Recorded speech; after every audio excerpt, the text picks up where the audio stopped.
Hello, Risen fans. Welcome for our third and final match. This is the Champions League final for Winter Split 2018. Today we've got a great match for you guys. D-Rose versus HENLO. I am joined today on the analyst desk by Nezzy, Papaya, and Deseret. How are you guys doing? Doing great. Looking forward to this finals that we got coming up for us. The best teams we have in the league ready to clash it out, and two of the best mid laners as well. Yeah, I'm really excited for this match. It's pretty clearly the number one team versus the 1-2 team. I think it's going to be pretty exciting and pretty good. Get some good League of Legends. Yeah, it'll be very interesting to see. This is my first time around the Risen block, so it'll be interesting to see. I mean, I've seen D-Rose in other leagues. I haven't seen much of HENLO, so it'll be interesting to see this matchup. Yeah, it's always a little bit interesting seeing which teams make it to finals. You definitely do see cases where it's the first and the second best teams, and that's pretty much the consensus.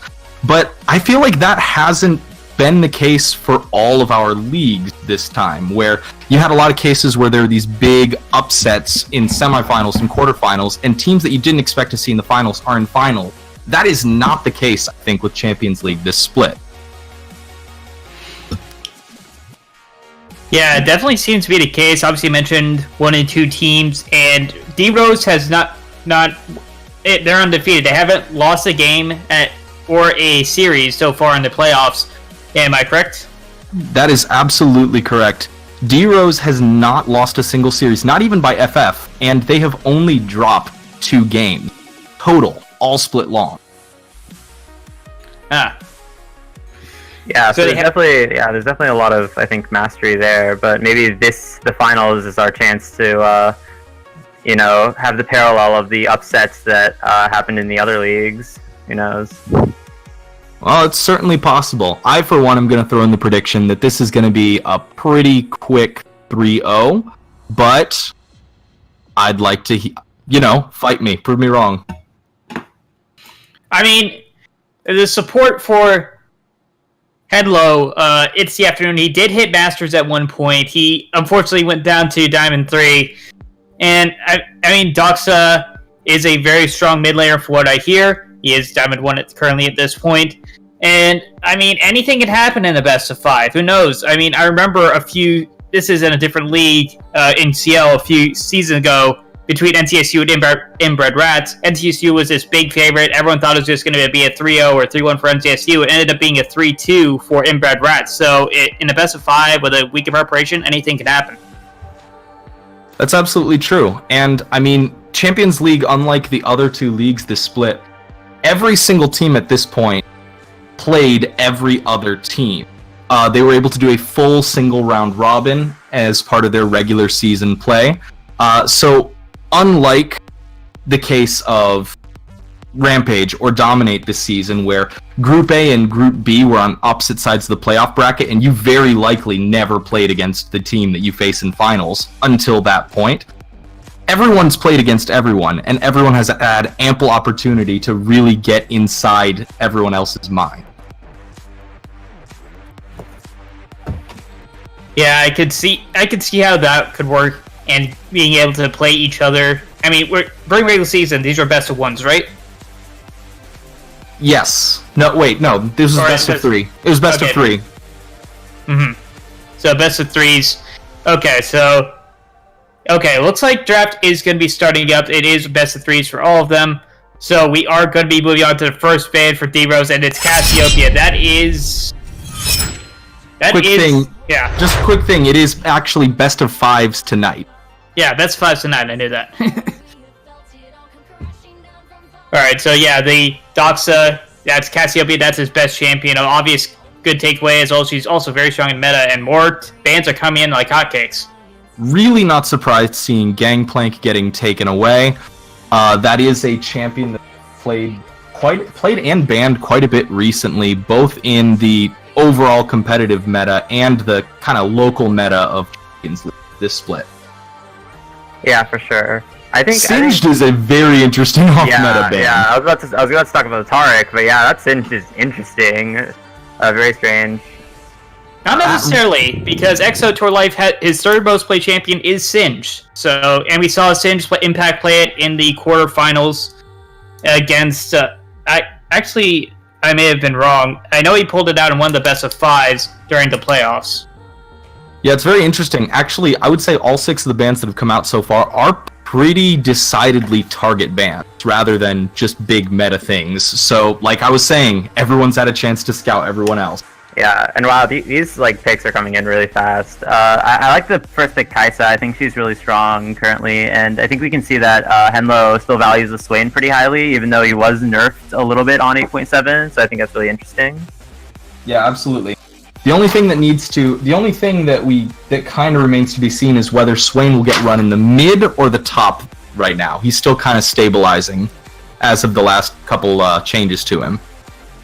Yeah, that's why Swain is probably one of the nicest like early picks you can make in a draft, is because of his flexibility. Usually with these early draft picks, you want to pick champions that are either really strong or can be flexible multiple roles. And Swain, the last patch, filled both those roles, and even though he got nerfed, he still has a decent place in the meta, in my opinion. So he could definitely make his way, especially with a lot of CC for Braum and Sejuani.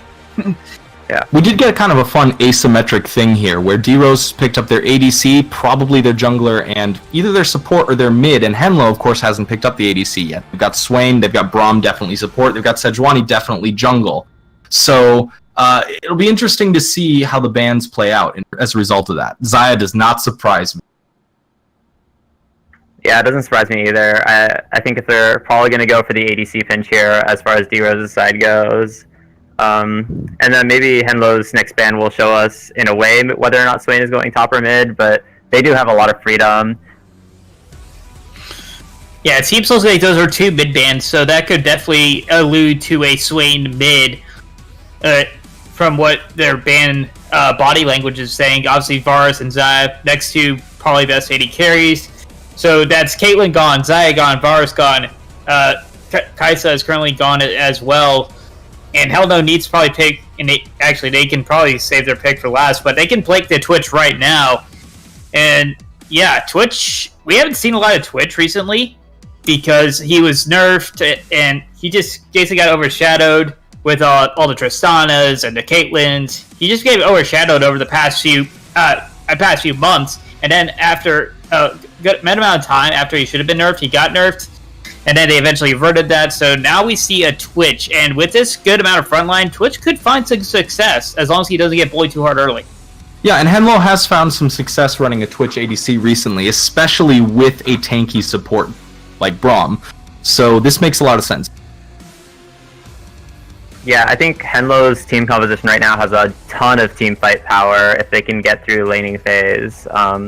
With that Sion pick, I think it's Trundle jungle then and Sion top probably. Oh, and the Vlad mid, yeah. So there, D-Rose got some late game scaling right there as well. But I do think they're going for a more split push oriented type of draft, whereas HENLO is going for the big team fights generally.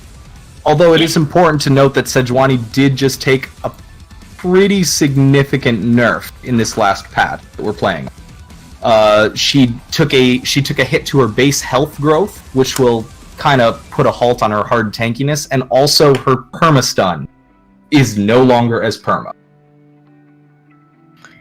Yeah, they did take a nerf to those stuns. Orianna being picked up as well, so definitely confirming the team fight comp.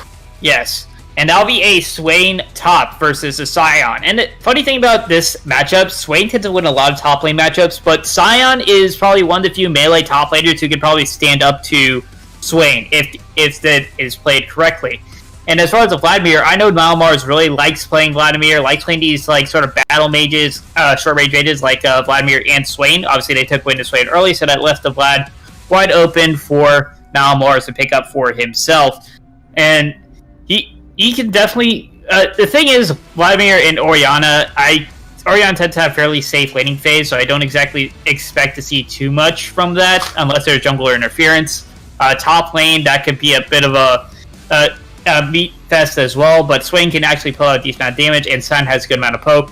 Bot lane could be very interesting because Kaisa and Morgana can probably bully around this Twitch and Braum, especially with the double range versus a melee and a weak laner. So I expect bot lane to go heavily in favor of D-Rose, bar jungle interference.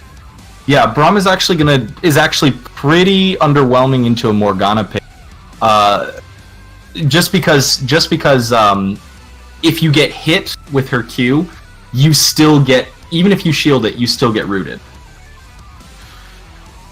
Yeah, for sure. I think a lot of this game is probably going to hinge around the bot lane more than we expect, and hopefully we'll see some jungle attention down there and get some nice 3v3 action or 3v2 action.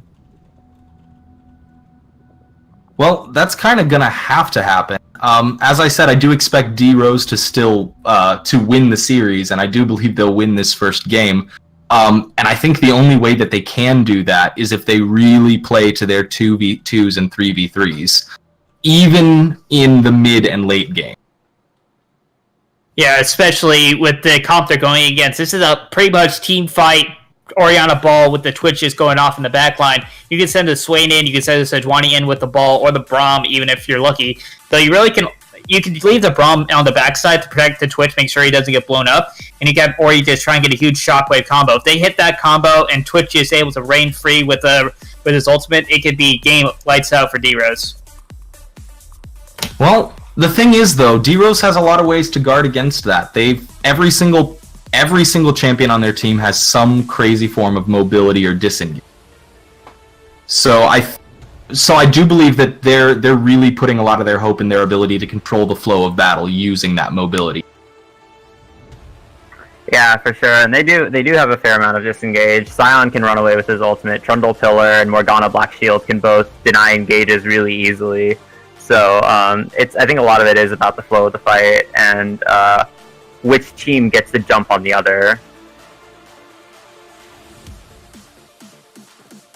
So, do you think we'll see anything weird in the realm of runes and builds, or do you figure it'll all be pretty standard?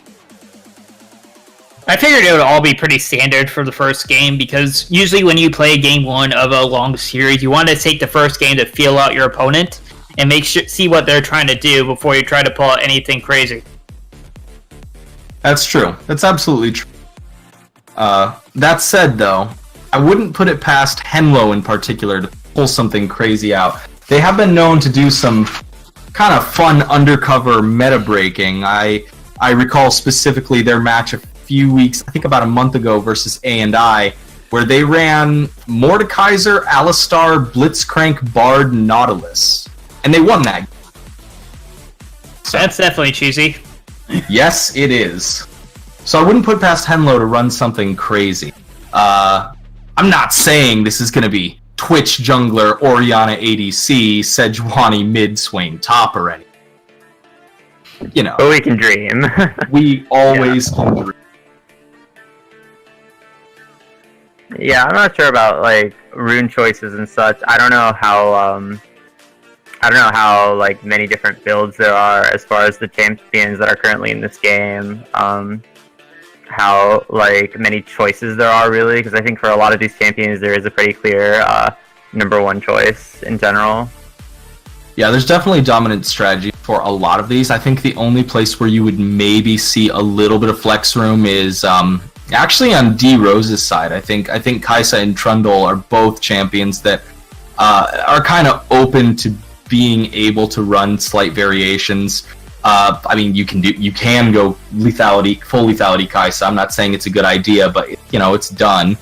Trundle can go very glass cannon, although I doubt he will, with Sion being the only other real source of tankiness here. But you can see stuff. There is technically room for it. Yeah, with Kai'Sa, there's that build going around with the you build pretty much a Death Dance and then Nashers and then a Gunswoes. Usually, and you have to build certain items in certain order, like you have to build pickaxe here in order to be able to level up, evolve all her abilities, and be able to hit make the maximum use of your kit by being able to evolve all three abilities using that sort of core build of those three items. Yeah. Yeah, for sure. Yeah. I think it'll be. Yeah, I think that's one of the things that will be interesting to watch is how D-Rose, how the Kai'Sa is going to get built in the game, and how if maybe she's going to try to push for the heavy laning phase kind of strategy, or go for more of the late game to counter the Twitch.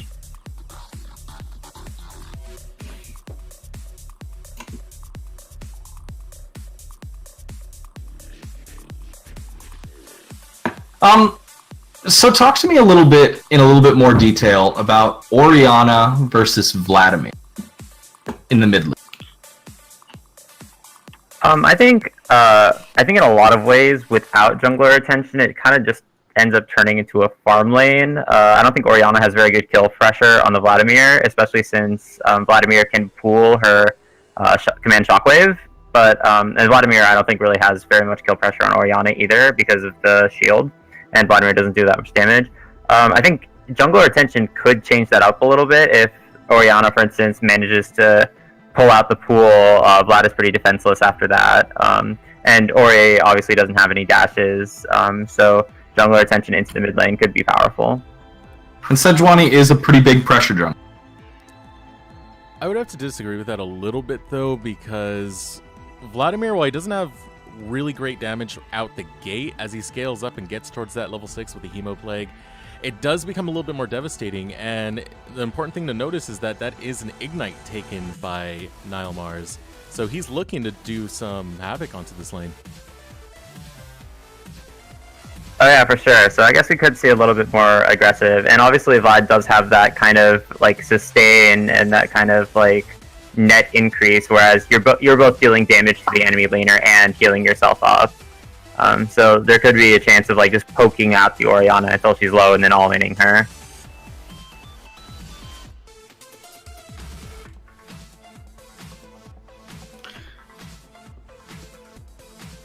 I do think when we get to this point, though, we should just call it out.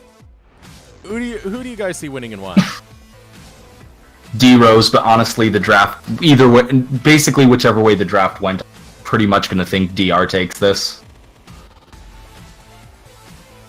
I think I'm gonna agree that I think D-Rose will take this, and I mean they've already beat them. They already beat HENLO during the regular season, and they are the #1 team. But I also think that they have a couple more power picks in their draft, and I think that overall they have easier win conditions than HENLO does, because HENLO I think needs to find just that like perfect team fight, whereas D-Rose I think has more chance to like mess up a little bit and still like perform well.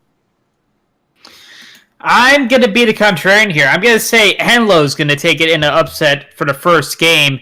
And because, I mean, yeah, it's a very specific composition to execute, but you can't doubt the power picks that they have. They have Swain, Sejuani, even though she got nerfed, is all right. And if you put this composition in the right like, they have a plan when they decide to draft this composition. And obviously, when somebody has a plan like that, they plan to execute it. So I'm going to go with HENLO for the first game for them to win. All right, so that sets us at 2 for D-Rose, 1 for HENLO. We're going to find out how that plays out soon enough, but for now, we are going to send it to the caster desk with Hypertension and Tame coming right up. And hello, everyone. We are your casters for the evening. My name is Hypertension. I am your stream manager and the man running the show. Well, actually, no, technically that's Deathstrikes, but I am also joined on Colorcast by Tamed. How you doing, Tame? I'm doing good tonight. I'm excited for this. How's everybody out there in the audience? Hopefully good. Get your poggers ready. Get your poggers ready, because we have Doxa on Orianna. We have Nile Mars on Vladimir. This is a hype matchup in the mid lane. We have so much... There's so much good about this. D-Rose, HENLO, we kind of knew that these were going to be the two teams. We kind of called it from the beginning of playoffs. Like, these are the two titans. HENLO only losing to D-Rose. D-Rose undefeated. It's so high! Yeah, I mean, after, 9X was talking that smack, thinking they could make it, it turns out HENLO makes it after all. 9X could not topple the Titan. Well, speaking of talking smack, don't forget, if this series goes to HENLO, Waba has to eat a sock. I think he's actually going to burn it, too. I talked to him about this. I mean, how else are you going to make it edible? Yeah, I was thinking, you're literally going to have to, fry it until it's burnt so you can crunch it up. Or else just need a stomach extraction. Yeah, I mean, you kind of will. And we are starting to load into the game in just a few seconds. Based on the compositions, go ahead. Very quickly, pick me a winner. Give me a one-sentence explanation. D-Rose wins because more comfortable picks. All right, that's a good enough answer for me. And it is time to hop onto the Rift and introduce the teams. I will start off by introducing the blue side of D-Rose, the undefeated #1 seed, with Exo Torlife on the top lane, Scion, Waba on the jungle, Trundle. We have Nile Mars on the mid lane, Vladimir, Meister Chief on the AD carry, Kaisa, and Dual Brother on the support, Morgana. And bring it over to the red side, we got Monsuno with the Edgelord Swain, Frosty Bay, Arkvale on the Sejuani in the jungle, mid lane Doxa on the Orianna, bot lane duoing Sanji and It's the Afternoon on the Stinky Rat, and the man who can tolerate the stench, Braum. Most certainly. I mean, I imagine Braum doesn't actually smell everything. That mustache just filters all of the air with its magnificence. And we have seen a standard line of scrimmage from both teams. Yeah, just 5 points here. Both teams paying respect to each other. You know, the game one nerves are going to be very tense here. You know, both these teams, they've been playing for, the third of a year. Like, this is it. Everything you've worked for, all those games, all those scrims. Both these teams are looking for scrims every week. It all culminates tonight. Yeah, a lot of pride, a lot of investment on the line in terms of time. Golden names on the line in the Discord. And also a spot into the first ever Champions League with a prize pool next split. You have a guaranteed spot. You do not have to play in play-ins if you win this tournament, from what I have been told. So, that means a lot of it, seeing as then you don't have to face all the new teams coming in. Absolutely. Just a quick little analysis there. Trundle got out from his red a few seconds faster than Sedge. They gave him a little bit more of a leash, so he's got a quick early lead already. Yeah, that lead, but it's kind of equalized out a little bit. So we do see some trading kind of every lane across. Swain just really good at trading because of the Death's Hand. Even after the nerf, it's still strong. And we got Trundle with the double buffs already, so I look to see him to gank early. It does look like he will be migrating up towards that top side. Swain fairly immobile, so... and a Dark Binding does land onto Sanji. A lot of damage onto him. One more auto attack, and it would have procced to the second skin passive. That was very close. Yeah, that's a really bad early bot lane trade for HENLO there, because, Kai'Sa's early game really is her weakness, her laning phase, similar to Vayne, but as you said, doing better every... I will have to interrupt you, because we do have a gank in the top lane. Is Monsuno. He's hopped on the pillar, did come out, and it took down the Swain. First blood to Waba. I'm not surprised. I mean, how fast his team supported that Trundle. He went right for the double buffs. It's a classic rush gank, and he did very well. Most certainly. And one thing I'm looking at this game now is how is Waba going to impact the map, as we do see a fight in the mid lane. Arkvale is in trouble. The Tides of Blood did come out, and the Ignite is ticking down. Arkvale taken really low, but it looks like he's just going to survive. Dynamic Orianna's healed. And it does look like a lot of damage into the bottom lane, as Sanji takes a lot of damage from the Void Seeker, barely managing to get a life, but doesn't choose to pop the heal. Doxa actually saved Arkvale there. Doxa, he did. The summoner came out, the heal saved. That was actually really clutch. I mean, it's unfortunate that happened, but it's still really good save. It most certainly is. And speaking of this bottom lane for a moment, well, going back to that, look at the CS differential already accumulating here in favor of this Kaisa. Yeah, with Kaisa, her laning's pretty weak, her range is really low, but Twitch's attack speed is so low and his poison doesn't really tick at low levels. So it's almost like an odd pick, but there was the 3 ADC ban, so he didn't have a whole lot open to really counter the Kaisa. I'd imagine Jhin would have been a decent pick. Jhin would have been a decent pick, the harass and then the 4th hit auto attack outranging Kaisa, but maybe he's not comfortable on Jhin. Possibly not, but we do see Arkvale kind of hovering around this bottom lane there for a moment. Maybe he could be thinking to pull something here after maybe another clear. More training in the top lane. God, I love the visual effects on Visions of Empire. Yeah, very cool. I'm a little disappointed that their Swain is not using a skin. I feel like Swain has, with his rework, some awesome skins.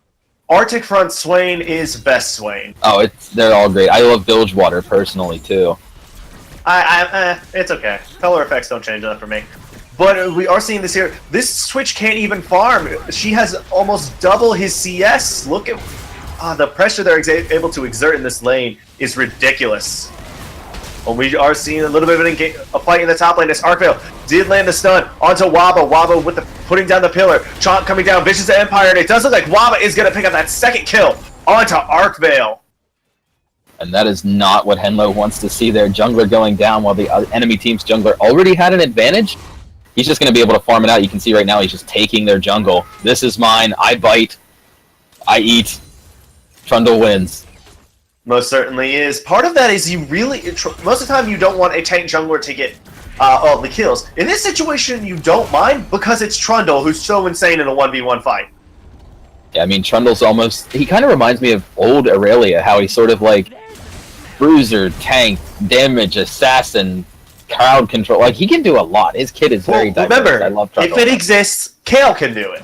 That's true, too. And we are seeing that CS lead just still maintain it double for the side of D-Rose's bottom lane. Meister Chief exerting his will onto Sanji. I wonder here, do you think that maybe they should just sort of seed some tower damage, send Twitch back for maybe like a pickaxe, just so that he can CS? I mean, he's got to do something or he's just going to die, and they're already behind. Something has to happen. Yeah, part of this, I'll say, this Switch pick is it was nerfed fairly heavily a while back, and then we do see the Dark Binding come down, and I'll say, and that W just landed right on top of the Twitch. Good save there from Brahmin. Yeah, it looks like they're just going to seed the tower damage here, and I guess maybe hope that their jungler can get down in time to at least defend the tower, but this is ugly for them already. Arkvale is in the bottom lane area, so if they do push up, they will have to contend with him for a little bit. So that they do have to take that into account.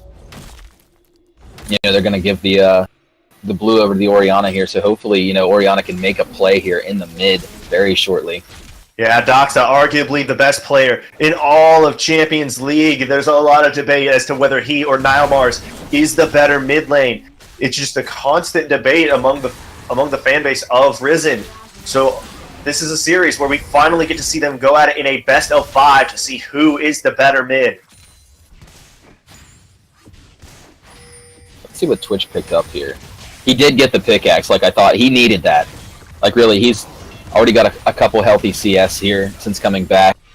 Trundle is lurking down there, though. Will he go in 2v1, do you think? I don't think he'll go in 2v1 because there is the Kai'Sa there, and there is the Morgana. A lot of damage going on onto Exo Torlife, though. On the other side, they seem to know that something's up. They kind of don't want to push up too far, but at the same time, and there goes the Trundle. He's going in. The pillar comes down. That is a Twitch who does still have flash. The Dark Binding lands. He chooses not to flash as Dual Brother takes down Sanji with the auto attack and choosing not to give his support the kill. Report Dual Brother. If you're watching in the Discord right now, I'm going to need some oofs. Please, feed me some oofs, because that was an oof maneuver there. That Trundle pillar synergizes with Morgana so well.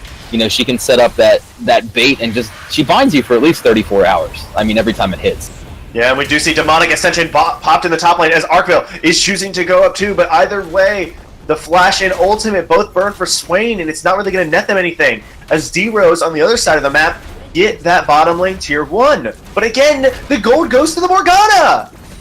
Yeah.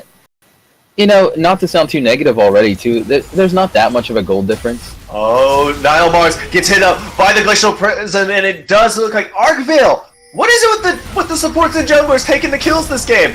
Speaking of that, another support is probably going to die here as It's the Afternoon is ticking down. Meister Chief finally gets a kill as Dual Brother is ticking down as well. Sanji knows he still cannot take that 1v1 without his ultimate. He is down almost 50 CS already as Doxa. What is he doing there? Trying to get executed, I think. I think. Oh, he's. I don't know what that was, except for Waba killing Doxa. Why was he there? There was he was escaping in mid from Sion teleported in. It was a legitimately good gank, and it looked like he was just the only escape route he had was to try to get executed. And honestly, he almost got it. I feel like if he would have just stayed in tower range, I don't know if Trundle would have had the range to hit him or not. I think he could have gotten executed, but I mean, really, what are you going to do? You're going to die or you're going to try, and at least they tried. Yeah, right now we are seeing Waba, the player who has been a little bit away for most of the split, replaced by by a sub for most of the games. I want to say since week 6, and his return performance right now, he is showing up on 3-0-1. I mean, just to analyze really quick, look at Kai'Sa's build already. Putting together items, putting together some CDR, lots of attack damage already. That's nasty. Yes, and we are seeing them also start to take the dragon. That Ocean Drake going to be pretty good for the side of D-Rose. One thing that you mentioned, the Kai'Sa, that new Kai'Sa build is so dangerous with the Death's Dance into, I want to say you go Stinger into, you go Death's Dance, Pickaxe, Nashers, finish your Ginsus. Yeah. That way you hit the Q passive. Yeah, and she's so dangerous right now, especially with all that farm, Mid lane looking pretty similar despite everything. Top lane looking fairly similar despite everything, but right now, jungle and bot hugely in favor of D-Rose. Most certainly are, and then again, the top lane was in favor of D-Rose there for a while as Torlight was farming up a storm and not really getting any response from Monsuno, but we have a fight in the mid lane jungle. I don't really know how to say that area of the map.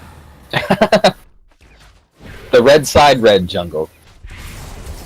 Red side Raptor Pit. There we go. As It's the Afternoon is looking to go in, but does not land that as the Glacial Prison whiffs like no tomorrow. There does the damage, and there down goes the Shockwave. Glacial Facer comes out, but again, the mid laner and AD carry don't get the kill. Nilemar's coming in, but there's the Unstoppable Onslaught, which does catch them up. Doxa dealing a lot of damage on the side, but he's going to get taken down by Meister Chief.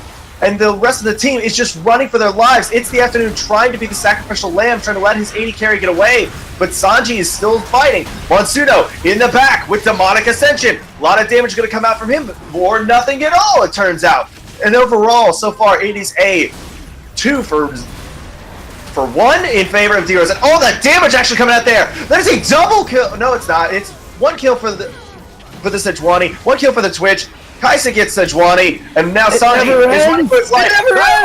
Gets killed too. Oh my god, what is going on? Please hit the Never Know for the love of God. What? Essentially a double ace. Oh my gosh, everybody dies. Effectively, that was a double ace at 12 and a half minutes in a freaking D plus ELO game. What the hell am I watching? I was about ready to give that fight to D-Rose and, toss out the analysis that Twitch blew his ult early, which I stand by, because he absolutely blew the ult early. And then just, this is actually really good for HENLO. This is really good for HENLO. So many ultimates there blown by the side of HENLO too early, but then D-Rose just sat for so long in that fight. I would have taken the 2-0, or, the 2-1, gotten away clean, maybe gone top to split a tower, or, even thought about securing the Herald while you have the advantage, but, this actually gives HENLO an opportunity to get back in. They're only down by 3,000 gold. Yeah, can I say that is the most exciting fight I have seen in a while? Like that was great. I was just yelling, just loud noises. I hate to interrupt, but the Soul Shackles does come down onto Sanji, and he's gonna get taken down by Meister Chief. The burst coming out, as we did see him take that build I was talking about earlier. I'm sorry, that was a very high met by a very mild after effect, so that probably didn't sound as good to the audience. You can see Vlad finished the belt, so he's basically come online now. Great initiation going to be able to come out of him. Most certainly, and we are seeing that knockup come out onto Swain. I say all they're going to do is dance around here and not really be able to kill each other. I say just because they don't have the damage to move. But in the top side of the map, we do have a fight potentially breaking out as Dynamic Cam doesn't like fights apparently. Does not like the stuff that's happening in the top lane. D-Rose is deep in enemy territory right now. If they can flank a little bit, or no, they actually went bottom to match each other. I was going to say HENLO might actually have a play here, but it turns out they do not. Yeah, I'm wondering, like, they got a Herald. They can quick this. Where are you? Wait, how are you seeing that? What time are you at? Now. 14:43. You said they got a Herald. There was no Herald. They've got to. Like, they got to. Herald. Okay, you confused the hell out of me there for a second. I was just looking at the map splits and everything, like what they have up. No, we do see Nile Mars in a little bit of trouble here as the concussive blow stacks are popping onto him. But then the ultimate from Vladimir does pop onto Twitch, who does have to flash out. He's dealing a lot of damage over to Nile Mars. The ultimate does pop, the spray and pray coming in, but Exo Torlife is there. This is not a good place where you don't want to be if you are the Twitch, who does get taken down by the Scion as Trundle falls to Sejuani, and Kaisa takes down the Braum there. Overall, it is a 3-for-0 in favor of D-Rose. That's tough right there. You know, they might seed the 2 tier 1s here just to go for inhib. It's interesting to see if they're going to go back or not. Yeah, Orianna is going to go back. Even so, she can only do so much. I mean, she might have to shockwave the wave and hope that she gets an enemy champion. And there is the Herald. Trundle is going for it now. They honestly could have just taken it as a team a minute ago, but this works. A 3-0, then a Herald, too. No, he's going to back off. I say it does work also just to back off. Even so, right now, they are up about 6,000 gold, 6,500 gold at the moment. They have control of the game. But the thing is, the later you get, the more you can reasonably expect these fights to start being a little bit more even, because they do scale well on the side of Henlo. There's a lot of team fight damage that can come out there. Yeah, I'm going to go ahead and guess that the Trundle back there to prepare for the Infernal Drake. You know, it's so clutch, the AP and the AD when you're already ahead. That would really choke out the game here if they can just take that easily without trading anything for it. And, you know, honestly, it does open up, if they want to go Herald after Drake, they have that advantage right now that they probably can. They potentially could, and we are seeing them go for that Drake there. The Infernal Drake's so powerful just because of that percentage AD and AP it gives you.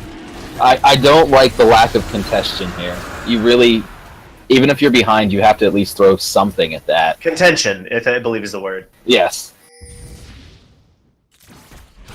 Oh, we got a banner command already. Yes, that is a banner command already onto the Morgana? Okay. Yeah, I'm looking at it like Tankgana. I mean, she does have the ocean for the mana regeneration.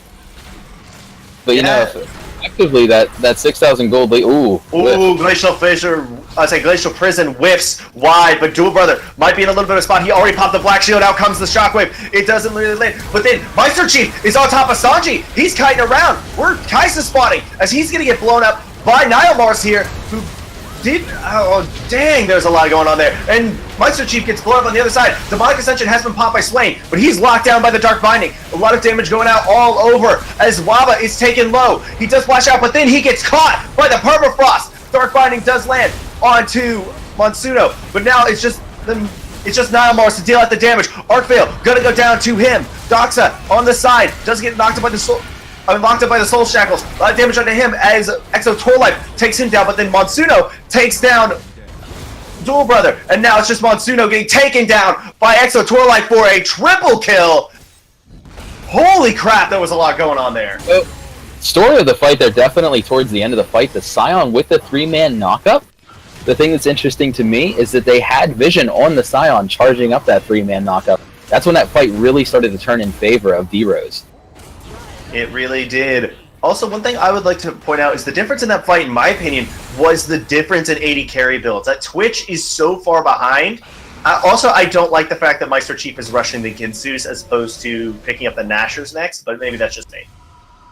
Yeah, you know, the Twitch is only rocking about 5 CS per minute right now, which is not where you want to be ever.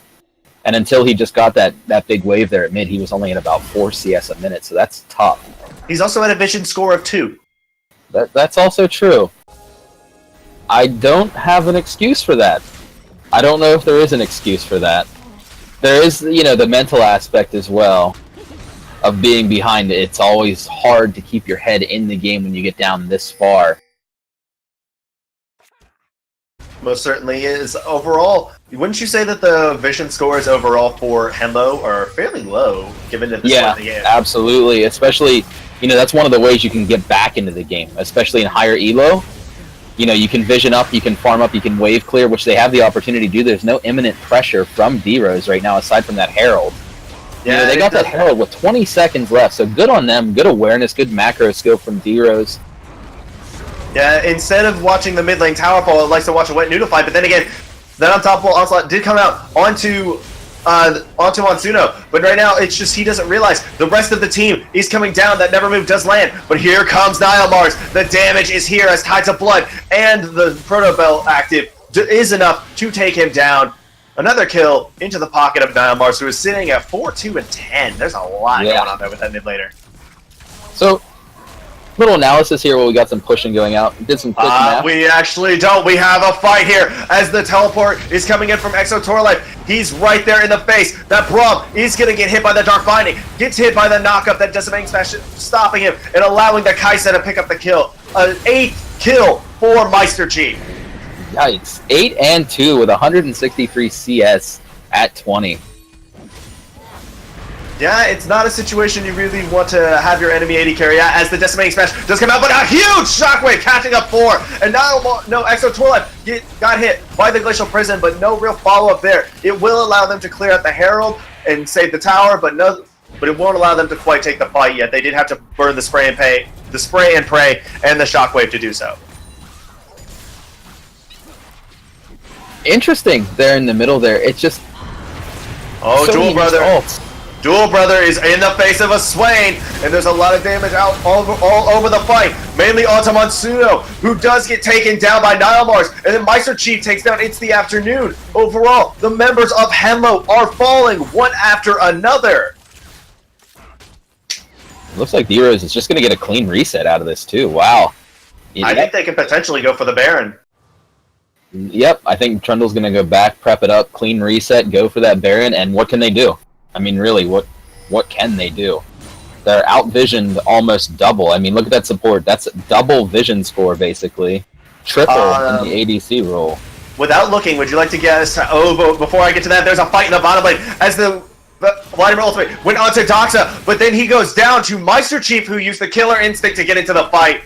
And 10th kill for this AD carry on the side of D-Rose. Okay, now after that, without looking, guess how much gold Meister Chief is up on Sanji? 3K? Try 4. Ooh. That's an item and a half. That's a big deal. That is a very big deal. Like right now, every member of D-Rose is up on gold over their opponent. It seems about 2,000 gold. There's an 11,000 gold lead, and this Baron, while not going down too terribly fast, is super safe for them. Yeah, I mean, and then if you look down in the pit, there's another ocean coming up soon. So if they just want to, like, D-Rose can grab another ocean and they can turtle if they want to. You know, the double ocean, they're just constantly regenerating, and they don't need to turtle. But I'm saying if it came to it, if HENLO can get some kind of like miraculous comeback here, D-Rose can just say, you know what, we have turtle builds. We can win this as long as you want to go, buddy. Yeah, there is a lot of turtling that can come out. Also, we did see the Ginsu finish, and now he's going into that Nashor's Tooth. Wait, does Nashor's Tooth build out of recurve bow now? Yes. Oh, I did not know that. Huh. Don't know. I don't remember that happening. But okay, we do see them going towards this second the second Ocean Drake for them. And it does look like that next dragon will be a Mountain Drake. So overall, they got a good roll on Drakes for this game. Yeah, and it's like, at this point, this is basically HENLO's last stand, this next fight, because you know D-Rose is going to force it. They have no reason not to. So this is where you play big. You know they're probably going to put the banner on this tank minion here. Looking forward to seeing that. They should, but it doesn't look like they're going to. I think they're waiting for a solid push, and then they're going to go do it. Yeah, it looks like they're going to shove in every lane just to be as safe as possible and completely choke them out. Yeah, you know, they still have 4 waves on Baron, so why not? When the Kaisa feels secure enough to split push over the Vladimir, that is when you know she is fed. A fed Kaisa is scary. At any elo in the hands of any decent player, a fed Kaisa is... You're just getting jumped on and blown up. It's like a fed Akali in bronze. Or silver. Or... well, yeah, I guess I should have referenced a fed Yi in bronze. And there is the banner on that tank minion. This is going to get spicy. It most certainly is. We did see a tier 2 bottom side tower down, and then this Kai'Sa is already here in this bottom lane. They have to be careful. Doxa caught up by Wava. That pillar is down, but then just fights all over the place. Arcvale going in onto Wava. A lot of damage coming out onto him. The Glacial Prison does go down, but a huge shockwave landing up, but it does no damage. And Arcvale is going to go down to Meister Chief. A lot of damage coming out from Monsino, but he gets taken down as well. Exor Torlife going in, but that is a triple kill for Meister Chief. Going in and just taking down 3 members, and it's the afternoon. Looks like he's going to be next, and that is a quadra kill for the Kai'Sa in the fountain. Doxa, give him props. Doxa actually really tried hard. That was a clutch shockwave. Actually, good micro play there out of HENLO. It looks like game 1 is going to go to D-Rose. Good micro play from HENLO there at the end. They just don't have the stats or the gold to compete. They really did not, as we will see the Nexus fall here in 25 and a half minutes. D-Rose take game 1. So overall, that was a very solid game by the side of D-Rose. Now, for information on that game and sort of a coverage of that game, we are going to send it over to our caster's desk. For our analyst desk. Take it away, Decrux. Or Deserux. I'm sorry. I'm out of it today.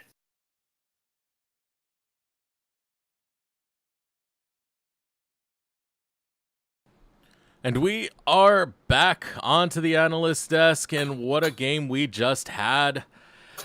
D-Rose looking dominating, but I just want to point out something right off the bat, though. They also showed signs of weakness in that. We had about 12 minutes in the game, there was an unofficial double ace that went on. There was fights where HENLO had an AK deficit and still managed to put on a good fight, where they managed to get 3 for 5, where it actually looked close. What are your guys' thoughts on that game so far?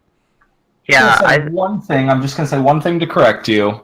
Weakness, singular, because everywhere that D-Rose struggled, it was because of one player who was getting really reckless, positioning really aggressively, and getting caught out and taken down. And Meister Chief, as impactful as they were in that match in terms of damage output, really, really hosed D-Rose a couple times. Oh yeah, for sure. I think one team fight at about 17:30 that really showed that out to me was Meister Chief was going toe to toe with Sanji and pretty much killed him 1v1, and then just decided to dive into Doxa and the support and basically 1v3. And I mean, he did a ton of damage, and his team managed to win the 4v4, but it just looked very reckless. And I think they definitely got ahead of themselves with their early game lead in a way, and just started not playing as cleanly as they could have. Absolutely, yeah. And I think that a big thing that you can look at to really kind of hammer home that this wasn't just but it's aggressive positioning. It's what you're supposed to be doing when you're ahead on ADC.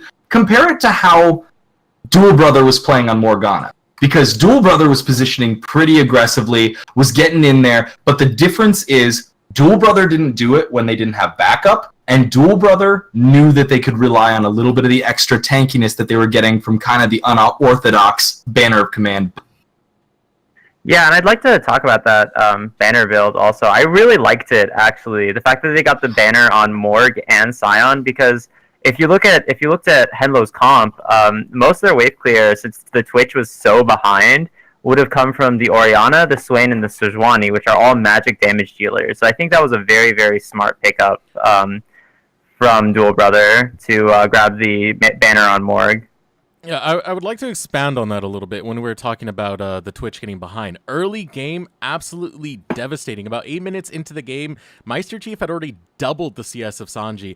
And a lot of that can just go straight to the graph. You know the Kai'Sa is going to be super aggressive, but when you take the Morgana and you have the Braum trying to defend against that, you have double ranged going against a melee support and someone who needs a little bit of time to scale. It looked bad from the start, and it didn't work for them in the draft. Yeah, I mean, if they're gonna... They just had a really bad early game, and that just snowballed really badly, because their composition relied on scaling and be able to sort of, if they lose gracefully, and not just lose... They just lost really, really fast, and they only picked up a few teamfight wins when D-Rose were basically messing around and going very aggressive, sort of testing their own limits. So, if in their draft for the next game, if they can draft maybe a double range comp, try and get something like a K Morgana or something that can actually do decently in lane, they can probably be able to contest D-Rose early. But another thing, if they want to get one player from HENLO that was doing pretty well was Doxa in the mid lane. He was actually doing quite decently. He had a pretty good shockwaves, but he was on an Orianna that wasn't going to turn on for a few more levels before the game already ended, before he could really turn on and do a lot. So what I'd like to see HENLO do is maybe give a winning matchup to their mid laner and have them try to just play through him. Try and give him attention so he can just impact the rest of the map. Yeah, that, and I think they need to ban Trundle. Kai'Sa was really impactful, but I don't think they shouldn't ban Kai'Sa. They should have a better pick than Twig. Yeah, I definitely agree, yeah. I mean, when we look at the Trundle, 10 minutes in, he already participated in 4 kills. He was absolutely dominating the map with going lane to lane and just helping out every single lane be successful overall. Yeah, and I think an interesting thing about that, I know I said in the pregame, I thought that the jungler attention would be very focused on the bot side, but actually Waba proved me wrong, and he actually tried to focus top and mid, which I think was really cool because we could see very clearly that bot had their stuff under control without it, and so that allows him to get the rest of the team ahead as well, which I really thought was good.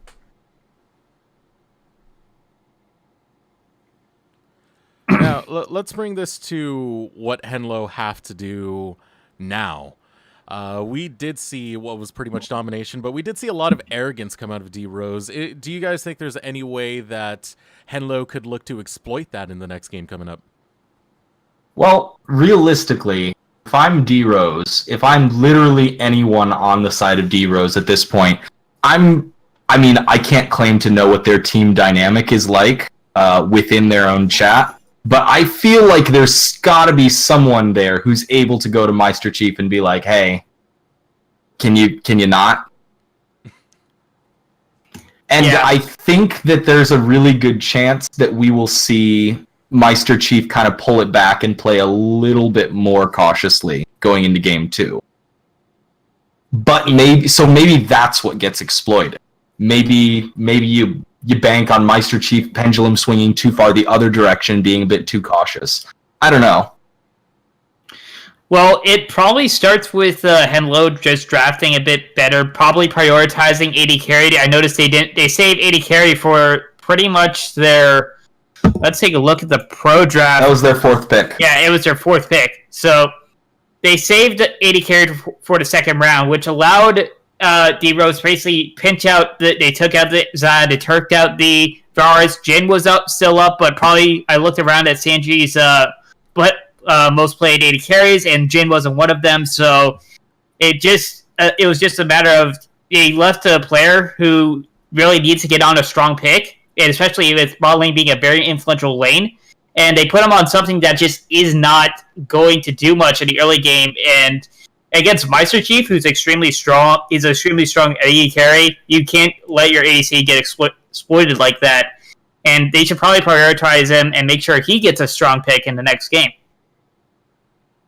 Yeah, for sure. I think protecting that bot side should be something that HENLO looks at, as well as I think that they should focus more on the top and mid. Maybe try for like a support that's not as engaging as Braum is. Try for something maybe more like the Janna or the Lulu that can like protect an ADC a lot better in that bot lane. Yeah, because like I said, Braum is just never going to be able to do as much as you'd like against a Morgana. Because you shield that Q, you're still getting rooted. The enemy engage has still gone through. Oh yeah, for sure. I think Morg was one of the unsung heroes of that. I mean, I think like starting at around like 15 to 18 minutes, like you could see the Morg legitimately just walking up to the Swain or the Orianna or the Sejuani and just binding like point blank or like using her ultimate. And I think it was like a support shouldn't feel that safe doing that. I feel like, and so like I feel like Morg was a very very pivotal part of the thing, and their bindings were on point. Oh, I mean, I would argue well before that, around the 8 to 10 minute mark, you already saw that type of attitude coming out from the Morgana, walking straight forward, getting the bindings onto the Twitch. It was constant and it was brutal because they took that tower very early, around, I believe, 10 minutes. And the Morgana got some of the first tower gold as well, which, yeah, it worked out really well. It was a great pick against the Braum. I think a big part, more generally speaking, what really came together and worked for DR was their top and their jungle. And I think that is going to be a big part of why HENLO might struggle drafting too terribly differently. Because you look at their first phase bans in game 1, they banned Gangplank, Singed, Skarner. That's 2 top bans and a jungle ban. And, you can always change gears. You can ban the Scion, ban the Trundle, or maybe go for picking one of them. But, you always have to think in terms of, okay, but what is that leaving up? And I noticed something. Even though Vladimir is a champion that might struggle to pump out damage as efficiently and effectively as a lot of other mid lane picks that are in the meta right now, it didn't matter. Because even when Meister Chief was down, Nile Mars was getting in there and he had low damage, but he could always count on Exo Tour Life and Waba to keep him alive and in the fight long enough to the point that it didn't matter. Like I said, it was all going to be, for D-Rose, it was all going to be about controlling the flow of every fight, and they did, every time. Yeah, for sure. I think, and I think we saw that pretty much almost every fight went on into D-Rose's favor. The only one that didn't was that one at about 12 minutes where they got double aced, which was a lot of overextension on D-Rose's side. To be honest, is because they came out of that of a 2-for-1, and then it was like, oh, let's just dive tier 2 while tier 1 is still up. So they might have got a little reckless there. That and Twitch had just hit a power spike that they right. Yeah. But yeah, that control, it goes really deep in that match because the way we saw HENLO play was reactive play, and it's talked about all the time in League of Legends. We talked about reactive versus proactive. They were completely in the backseat, just doing reactive things to whatever D-Rose wanted. All dragons to D-Rose. Not a single tower picked up by HENLO. They struggled so much to try and get anything off the map, and yeah, that's the power and control of tempo that D-Rose had. Indeed, it was very crazy the amount of control D-Rose had and what they're able to do with that. I mean, we didn't really even get into much of a mid game. The game was just accelerated to such a pace that we just went from early game, around 10 minutes, it was over. We're in mid game now. We're running around the map. We had a few messy team fights, and then we just simply ran down bot lane, and it was over. And we are, sorry to interrupt you, but we are getting into draft here. I just realized. What do you know? It's starting to come down. Yeah, HENLO banning the Morgana, which I think was a big part of their loss, and then D-Rose pushing back the Aatrox. Is that a... I don't know. That's a meme ban. Yeah, I think so. Honestly. Yeah. Disrespect. Wow. BMing in the finals. What I'm saying, though, D-Rose is kind of on another level. Yeah, but even if you're on another level of a team, you have to just go with never underestimate your opponent. Yeah, you stomped them 23 minutes game 1, but they did get a few on you, so you have to just try and play respectively and just play as if for anybody else. Okay. And make sure you secure a 3-0 win. We need to hold that thought. Those bans are not going to be the real ones. They are going to remake the pro draft, so... Yeah, no Aatrox ban. There was... No. Not sure what the mistake was, but yeah, we got a little too excited too fast. All right, who was talking that I so rudely interrupted? It was me. I was saying how they should not underestimate your opponent, but it turns out the entire thing was the draft was a meme.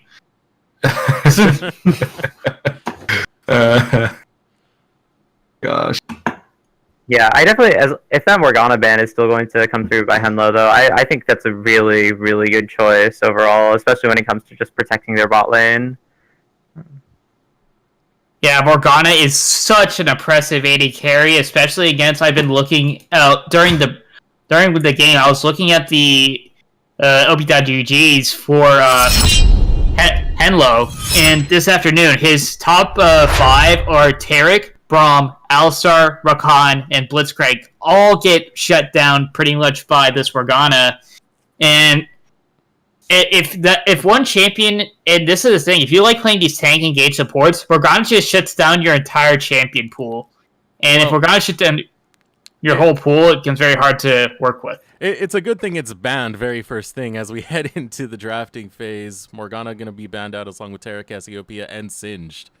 HENLO opting still to ban out that Singed. See, here's the thing that I'm worried about. They're going to ban the Singed, but already they've dropped one of their 3 bans from the first game. So are they going to ban Gangplank, Skarner, or someone completely different? And when they do that, are we going to see them jump on something completely... is D-Rose going to jump on one of those as one of their early picks? I mean, apparently what I'm hearing from the Twitch chat is Exo... Excuse me. Exo Torlights, Gangplank is pretty scared. It is his most played champion, 94 games at a 61% win rate and a 3.49 KDA.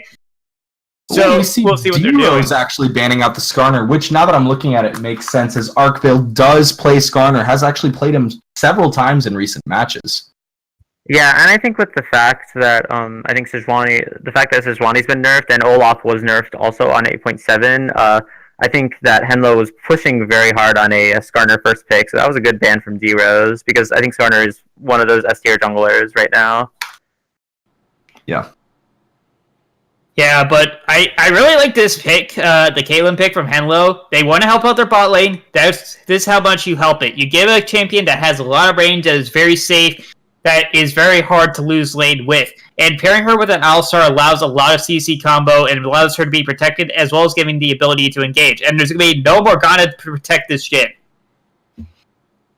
Yeah, and we see HENLO take the Gangplank away from D-Rose, so see how they manage to play with that. I think right now they've got a pretty good composition, and I'd like to see what they rounded out with their jungle and mid laner. I think the thing that gets worrying here is that D-Rose might pinch the jungle pool a little bit, but doesn't really look to be the case with that Orianna ban and the Swift Fade ban. Yeah, they are going to leave the jungle open. So Skarner is gone. You still... Olaf is not a good pick into the Trundle. That's what sort of made Trundle get his prominence, is to get rid of these run-at-you comps with the Olaf and the Skarner. So that leaves open some different kind of options that they can go for as far as the jungler. I mean, there's obviously, you can go with Zac. There's a few other... You can maybe go a bit on the damage side if you really want to. I mean, as far as damage goes, Elise was buffed this patch. But I don't think she's that good still. Gragas was buffed with his, as far as his damage numbers go, but I don't think that's good enough. Another interesting champion that was buffed was Malphite, who D-Rose has picked up now in the top lane, I assume. And so that'll be interesting. He got some buffs to his pretty much every build of his, so it'll be interesting to see how they play that.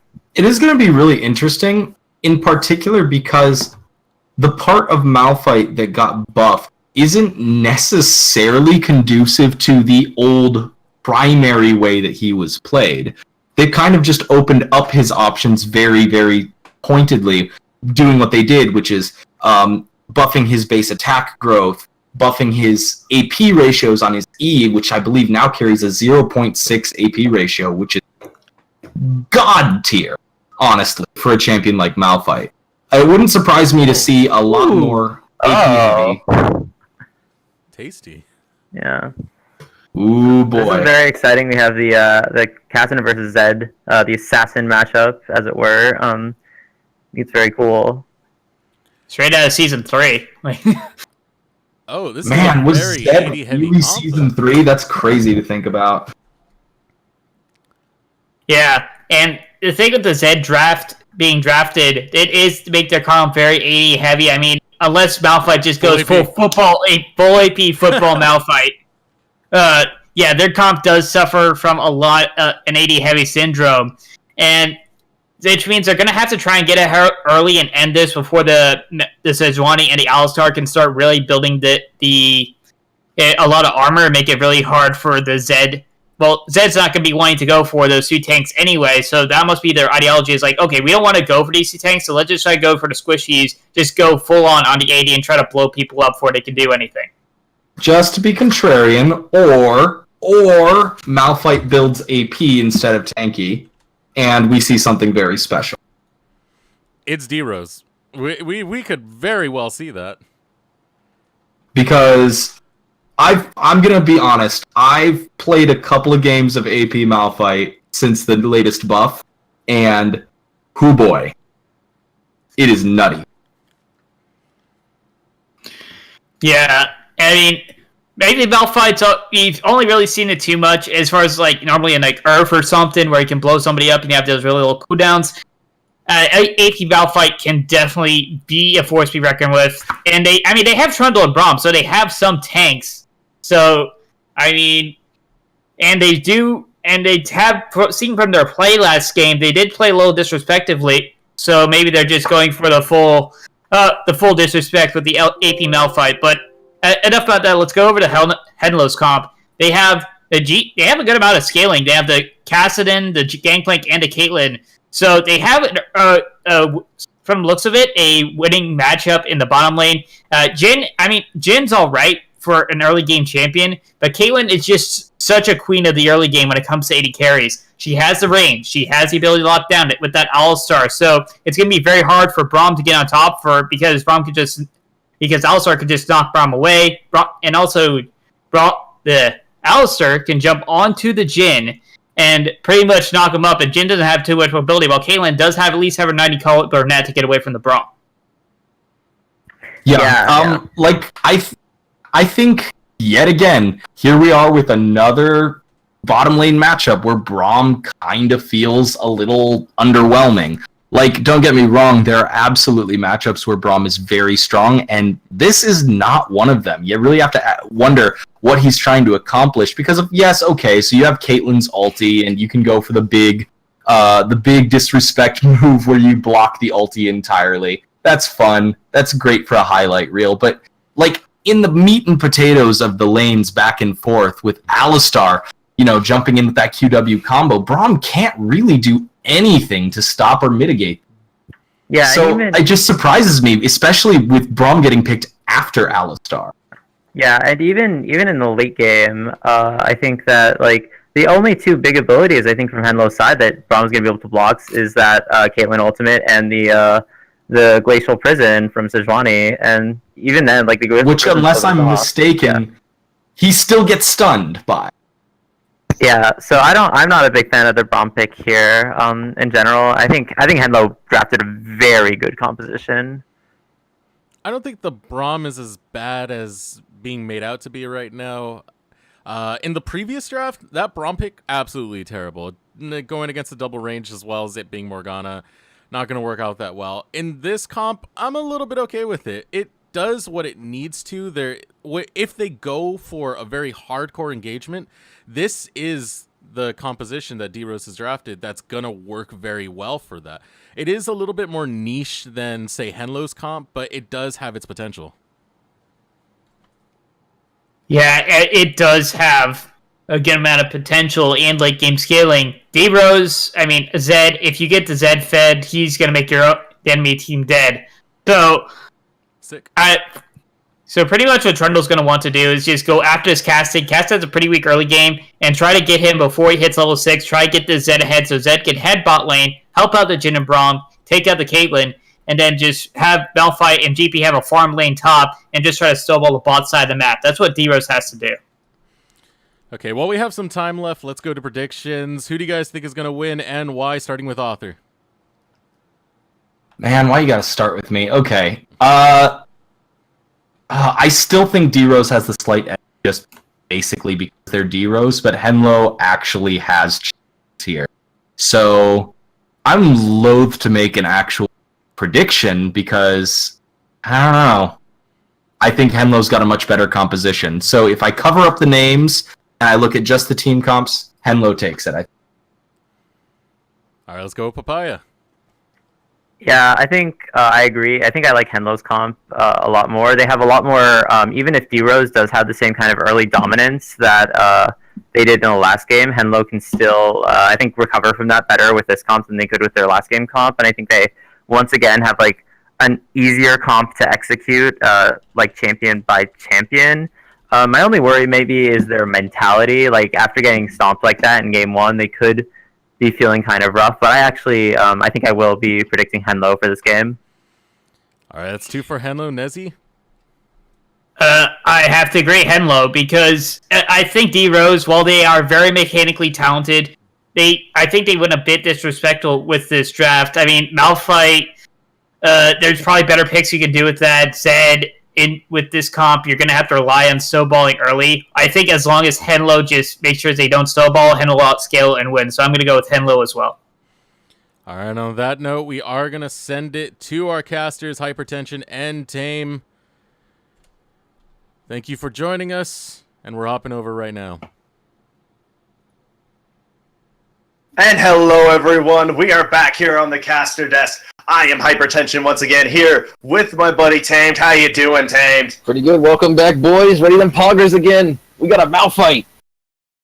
Forget the Malphite. We have a freaking Zed versus Cassidy mid lane. This is a mid lane that would make the Cutie Pie fan base jealous. Absolutely. It's going to be fixing to be an exciting game here. Game 2, I know, righted the ship a little bit with their draft. Much better draft, in my opinion, that game. Calling a much closer game. I'm not going to call a winner here. I don't think there's a clear winner right out the gate this time. Oh, I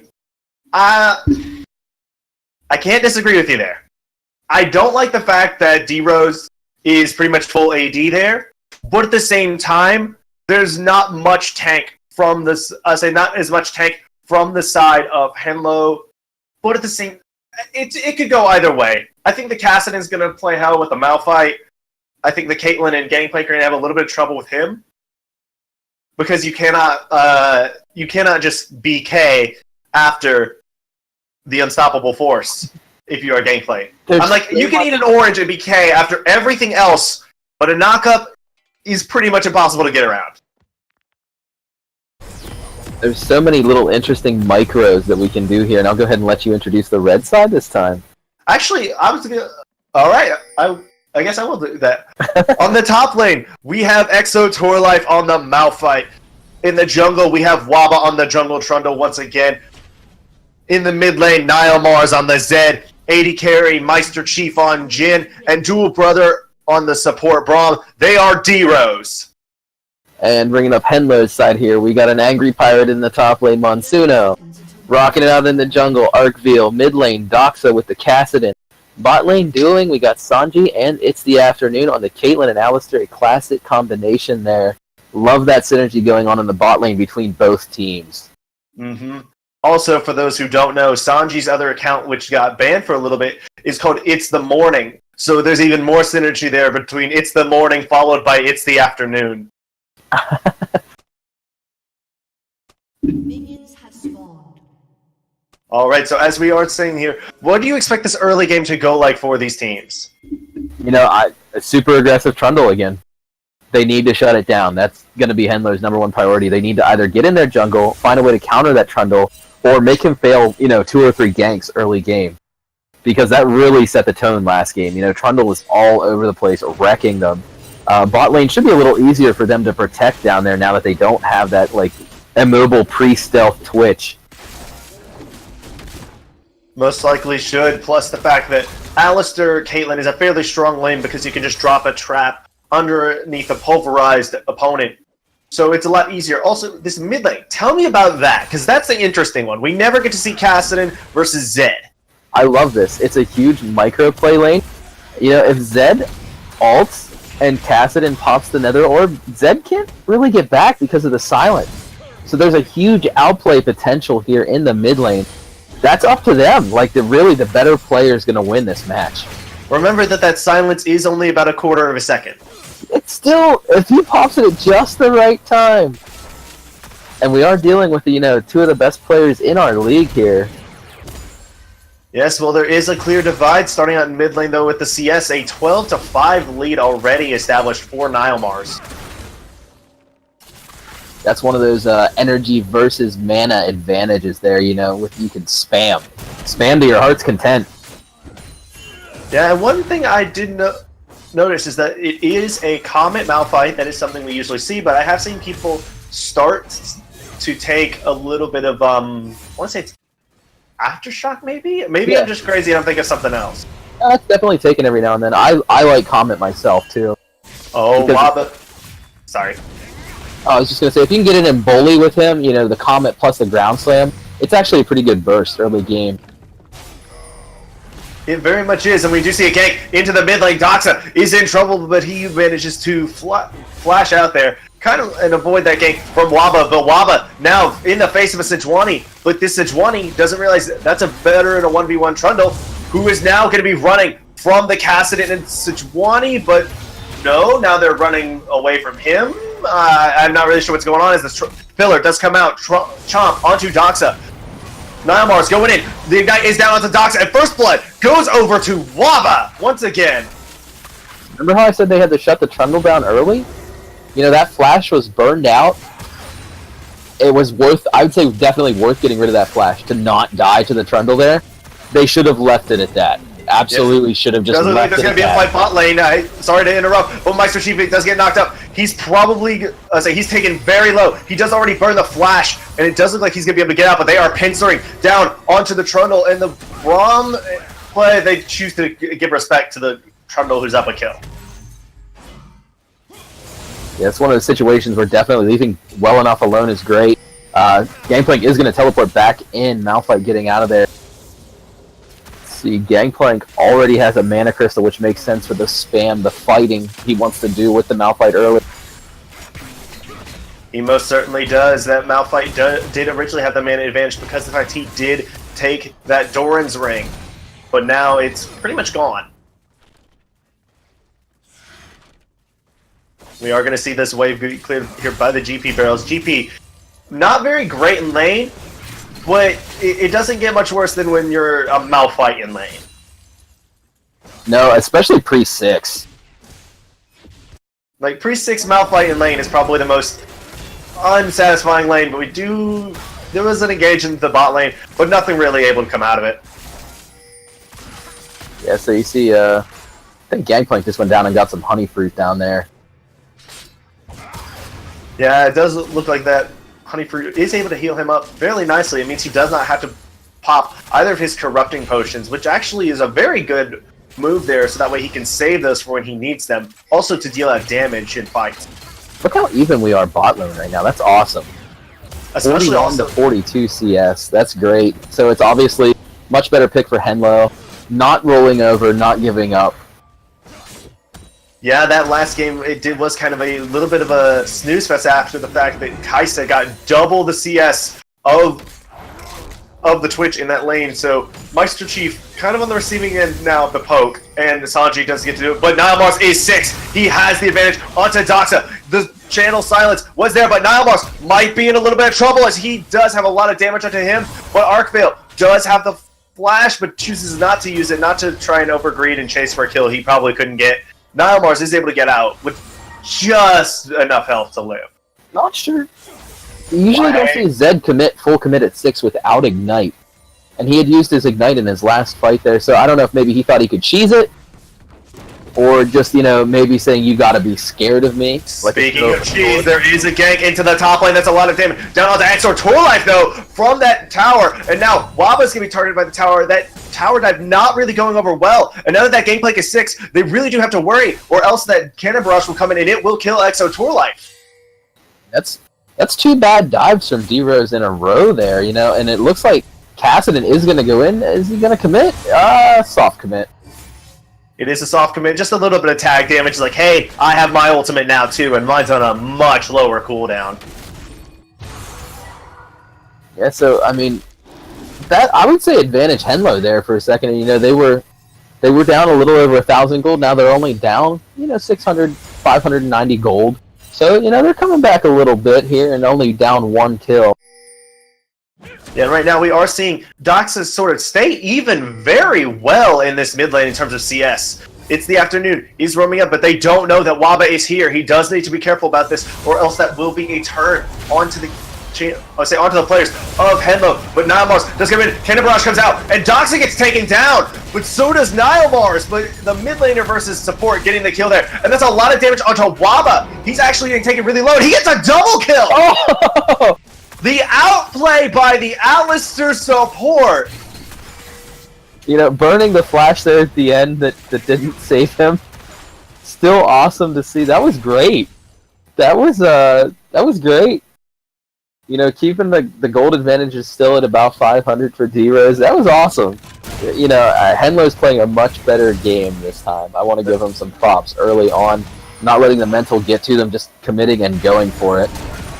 Yeah, I gotta give him props there, but the curtain call does come out. Sanji taking tagged hits, but it doesn't look like it really is able to net the kill. He's still very low, so now he does have to play a little bit safer in this lane. Ooh. Does get hit up by that Braum Q, the Winter's Bite, takes him low, but they're not able to dive the tower yet, so they choose to back off there. Reset the wave. I don't know, they've been pulling off some crazy dives early that haven't been effective, but, you know, Kate is going to get out of there in time. Yeah, it does look like there's a pincer actually coming down onto the bottom lane. They want this Alistair. They want the cow. And it does look like they're gonna get close to him, but they choose to back off just in time to sort of rotate over to this tower. There's no real contest to be had there from the side of HENLO. They can't really match this push. Now, forcing that back out of Caitlyn was a great macro strategy. And, you know, the Winter's Bite does land, as does the pillar. Glacial Fisher comes down. Sanji taken low, but does get taken down by Waba. All the damage is gone. This is a lost fight. It's the afternoon. Taking shots from Meister Chief. Damage coming out. But here comes Doxa hopping onto Meister Chief. Arkvale taken low. But there goes Doxa, actually. He's gone as quick as he came. And Arkvale having to get out, as it is a 2-for-0 in favor of D-Rose. Yeah, they should have uncommitted. I mean, it's like you said, this is a lost fight, and when you said that, it was lost 5 seconds before that, too. So this should be free Drake for D-Rose here with how healthy Trundle is. It's a Cloud, but, you know, Cloud did get buffed in 8.5, and it's actually pretty good now. It does give you still the combat movement speed. Oh, I hate to interrupt, but we have Nilemars here. Then he does get the kill onto Monsuno after Exo Torlife did the initial work with the Unstoppable Force, Ground Slam, and the Seismic Shard. So that's an early close from D-Rose. Like, HENLO, the next play has to be big in HENLO's favor. It has to be really big in HENLO's favor, because, you know, you're looking at the stat line here. Their mid laner's already 0-3-1, down in CS. You know, Zed is one of the craziest snowballing champions in the game. Once he gets ahead, he can just, like, one-shot people. Yeah, and once again, we are seeing Waba apply very good pressure for his team. Overall, just very, very strong early pressure out of this Trundle. And we're seeing why this team is good. They're able to press the early game and then snowball into the mid game. This composition is also very good at doing that with the team fight presence from the Malphite, Trundle, and then Zed. I mean, you look at Trundle right now, his Cinderhawk's already done. He's got completed, dude. Yeah, he's got the Null Magic, the armor. He's beefy. He's a scary boy to fight right now.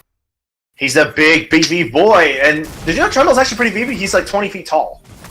Yeah, isn't Malphite like 75 foot tall or something? Yes, I'm actually the guy who calculated that. I'm also calculating that Waba is in a little bit of a tough spot. He gets stunned out by both the Trample and the Permafrost. But Arkvale is the first one taken down. And now everyone's on Monsuno. That wasn't the best idea to go there, as Waba takes him down.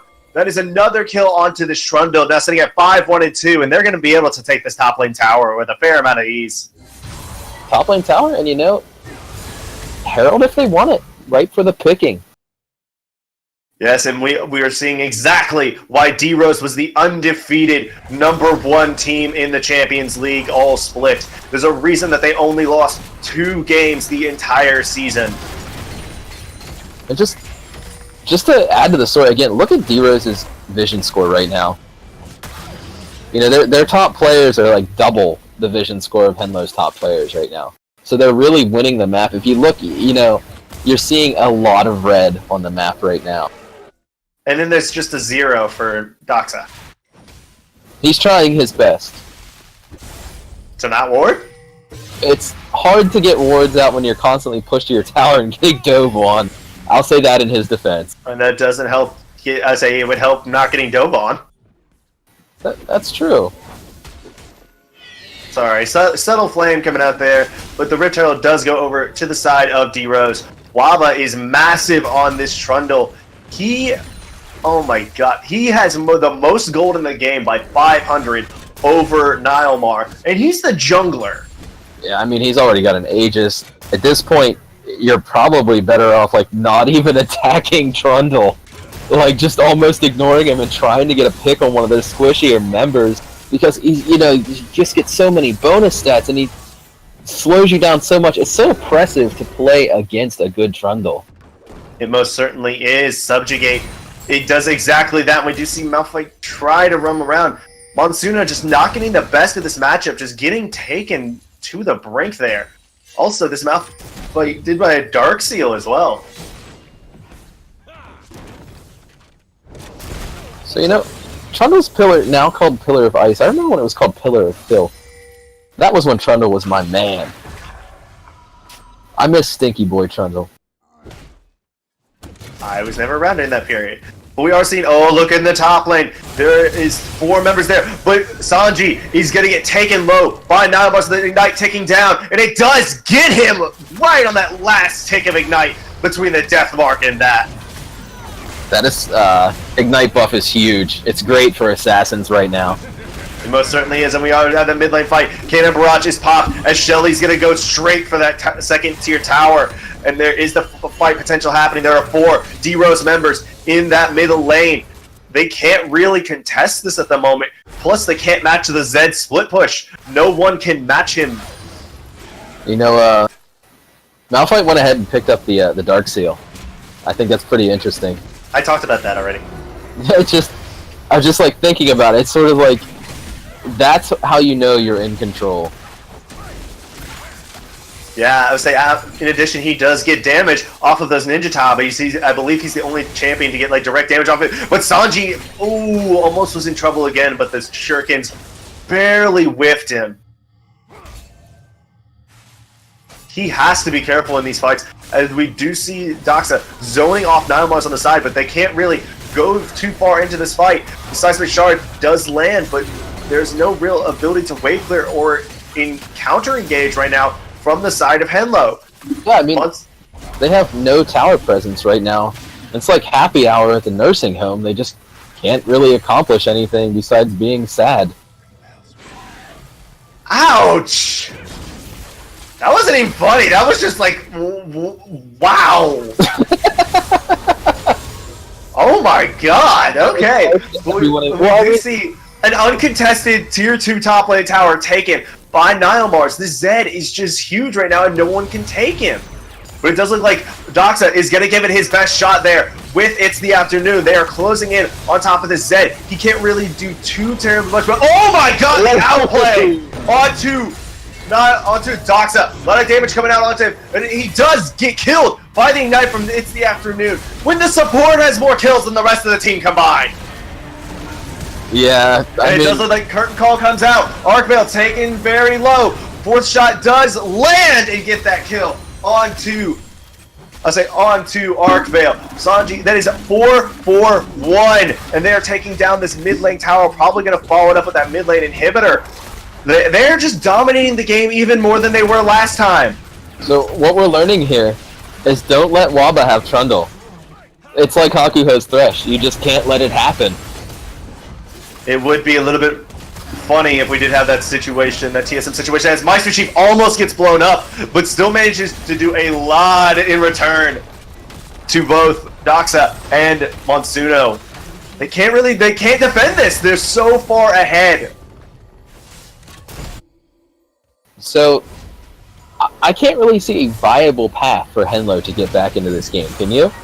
I mean, unless D-Rose really messes up, they're pretty much in control, We're seeing the Jhin with the Infinity Edge already, he's got the Merc Treads, their items, they're way ahead, they're over 10,000 gold ahead as a team. their only hope here is really for D-Rose to mess up, which so far they have not at all. Without looking, where are all of the kills? Actually, I'm going to take that back for a second. It's Monsuno. He's going to get popped by the Zed with that death mark. Ah, that pop. So satisfying unless it's happening to you. Yeah, I think Zed, more than any other champion in the game, inspires a feeling of dread in me. As soon as he hits that 6, if that Ignite is up and you see that X, it's just, oof. You hear your heartbeat and then it's just all over. And I think Zed is one of the most demoralizing champions to play against in the entire game when he's ahead. Would you agree with that? Most certainly, because of the fact that his passive allows him, it's like, hey, you have a lot of AD. Let me get some of that. Yeah, exactly. Like, let me see how much he got off of killing Monsuno. He got, where's that passive? Where's the passive? No, I'm sorry, that's the, he got 18 attack damage just off that passive on his ultimate. Monsuno is in a little bit of trouble here as that Malphite actually kind of hurts a little bit. Like, so Torlife now is actually the one in trouble, but they're not able to fight because if they do, they will lose their bottom side. This Gangplank wasn't able to scale. This Kassadin has not been able to scale. Caitlyn got absolutely pub stomped. Overall, there's not really much that HENLO can do. They can try and just deal out a little bit of damage. Meister Chief does take a lot there, but he's only taken down to about 30%. He's not quite killed yet. And Nilmar is just waiting in the wings with that death mark. If he goes in, whoever he attacks will die. Absolutely. You know, it looks like they're gonna try. They're gonna try it, but Nilmar is waiting on the side. But here comes Exo Torlife on the back end. He has the unstoppable force, so he's got that flank route. But he's just gonna focus on that top lane on that top lane inhibitor. Yeah, and you know, like, if this was, say, like a Rampage game, you know, HENLO could come back. There's a lot of stuff that just happens, like macro mistakes and stuff. But here in Champions League, I have to interrupt you as Exo Torlife is being taken low. A lot of damage on him, but Arcvale is just going down to Nilmar as the death mark pop down onto Sanji. A lot of damage there, and he's probably get the pop, but he doesn't actually, as It's the Afternoon takes him down. And that's going to be another inhibitor in the bot lane. It looks like there's no more sustained damage. Waba gets taken low, but now that Jin gets stunned up. So there's pretty much everyone else as here comes Doxa, and here comes Monsuno. Sanji taken low, but then taken super low into dead. Oh, the attempted outplay there by Meister Chief, but is able to get the kill onto the Caitlyn. Dual Brother, perfectly timed Unbreakable, but he probably could get it if Dual Brother gets cocky here, and that's a lot of damage. Oh, and barely survives with 21 HP as the BM from Braum comes out. And the BM, oh. Yikes. So, you know, HENLO's saying that they're not just going to roll over, which is awesome. The point I was trying to make earlier is that if this were, say, like a Rampage or even a Dominate game, there's more windows of opportunities for teams that are far behind to come back. There's more mistakes that teams that are ahead make. Arcvale just smiting Dual Brother for the kill. Speaking of teams that are ahead making mistakes... There's still 10,000 gold up. Yeah, absolutely, but what I was hinting at is that when we have this level of play from a team like D-Rose, they don't make mistakes that let you back into the game, and that's why they're undefeated. Most certainly do not. I believe their only losses aim to 9X and Risen's Most Wanted, potentially? I don't remember exactly the other team. It doesn't matter. They're eliminated at this point. Subtle flame there, as we are seeing them sort of rotate around, establish a little bit of vision around Baron, trying to contest that next major objective. Think about it, that gold lead, it's still pre-22 minutes. Yeah, that is crazy. You know, Gangplank does have his core online now. So, I mean, there's still, you know, in a straight-up team fight, maybe HENLO, if they got some outplay, could compete on this somehow, but if they're going to roll over and give up the free Baron, that's rough. They haven't taken any inhibitors yet, so all the inhibitors are up. Mm-hmm. Also, I would say, before this game, when we talked about which ice armor item the Malphite would go, it turns out Tame chose the correct option in that Iceborne Gauntlet, but we now do see a fight as the pillar comes out. Bruce the Banner command minion is live, but it doesn't really do enough damage right now. Arctic Assault onto Dark Brother, who does pop the Glacial Fissure. A lot of knockouts there, as Arkvale does already go down to Nile Mars, and Doxa soon follows, falling to Meister Chief. Exo Torlight right on top of Sanji, who gets hit by the Death Mark and get popped. Monsuno falling next. It's the afternoon, the only one alive, the tankiest member of that support, but he falls to a triple kill from Nile Mars. Nile Mars Zed is disgusting. I was just watching his micro there, I had him selected, his ability usage. He's playing like he has 0 ping. Like, if the second an ability is used, he has the next one ready. Everything is used in congruence, and it's beautiful. So, Nile Mars, if you watch his VOD, that you're gross, in the best way. Most certainly is, and that is why he was one of the players that everyone argued, if there was an MVP for Champions League, that Nile Mars would be a prime candidate along with Meister Chief. It's just his micro, which Zed is one of the characters that really lets you show your micro in this game, more than any other that I can really think of off the top of my head. And just Maybe the ability. Yeah, Cat's one of them that's right up there with him. But, just the outplays he was doing there. He was diving in situations that would get a lot of players on Zed just killed. But he was just weaving in and out of combat. It was beautiful. Yeah, I mean, the blue-clad ninja in his blue suede shoes, you have to admire when that happens. And, the story continues here, Braum, 43 vision score to Alistair's 28. It's, Cassidon stuck at the 5 vision score right now. You have to be disappointed as a team when you see that both of your major carries there do have a combined vision score of 10 at 24 minutes in the game. Not that there's too much better, as we did see Zed going onto Doxa there. Nile Mars chasing down. It's the afternoon is still pretty beefy as this Alistair. He's got a good bit of armor there between the Knight's Vow and the Chain Vest. I find it interesting that Alistair, he went for the Boots of Mobility, which only work when you're out of combat, and he's basically always in combat this game. Not a flame, but it's just sort of an odd observation there, how much they've been fighting. Yeah, I would say it's 22-8 at 25 minutes, and this Baron looks like it's just going to be an uncontested one. Going over to D-Rose, I mean, there's really no room to contest, and this is just going to further amplify that push that they have. They could probably end the game off this right here. They don't really need to back. The only one who has a lot of gold there is Meister Chief, who's sitting on 2,000 for some reason. And, we're going to see the Infernal go over to them, too. And, when you're triple hibbed like this, and you're getting the 2 supers per wave in every single lane, it's so oppressive, and it's so hard to come back from. And then they're going to bring in, do they have a banner? Let me check. They do. And they have a banner. I would not be surprised if we saw, well, actually, no. He's not going to build it. He doesn't have the money. I would have liked to see a banner command come out from this Malphite, do a double banner wave with Baron. Yeah. But, I mean, at this point, you could basically just have a minion bannered and just... Oh, Doxa, you're in a poor spot, my friend. Deathmark comes out. Ignite comes down onto Doxa, but he manages to get out with the Rift Walk. The Deathmark is down. So is the Flash and Ignite for Nile Mars. So that's a lot of crucial cooldowns. But Doxa is still in a bad spot. As he gets caught back in, he goes back in onto Wava and gets blown up by Torlight for his efforts. It is now a 4v5. This is a lost fight at this point. It's the afternoon. He's being taken extremely low as the Unstoppable Force comes out from Malphite.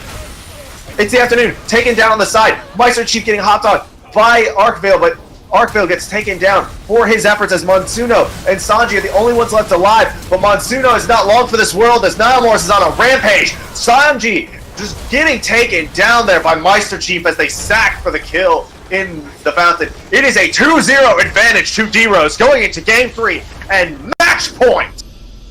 So we've learned this game. Congratulations to D-Rose on 2. We've learned this game. You don't let Waba have Trundle. And Nile Mars is an absolute Zen beast. Yeah, overall, that was a very dominating game from the side of D-Rose. Again, they are the #1 seed. They kind of, a lot of people were calling a quick 3-0. And it's looking like if this game continues like this is what is going to happen. It's what is going to happen. Yeah, I can't be on the side of HENLO at this point. Their mental has to be way off. It would be hard to not be tilted at this point. But before we send it I up to the won analyst 5 desk, games.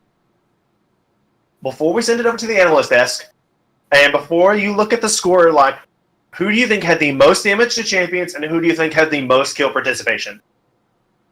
Most damage to I mean, God, it has to be Zed, right? And most good kill participation, I would assume Trundle, right? It It's gotta be is Trundle. He it was is in lava everywhere. on the Trundle Okay. with 21 of 27, but most 1 of damage 2. actually by 5,000 damage goes over to Meister Chief, Wow. dealing work on that Jin. All right, and now Not getting the glory, but getting the damage.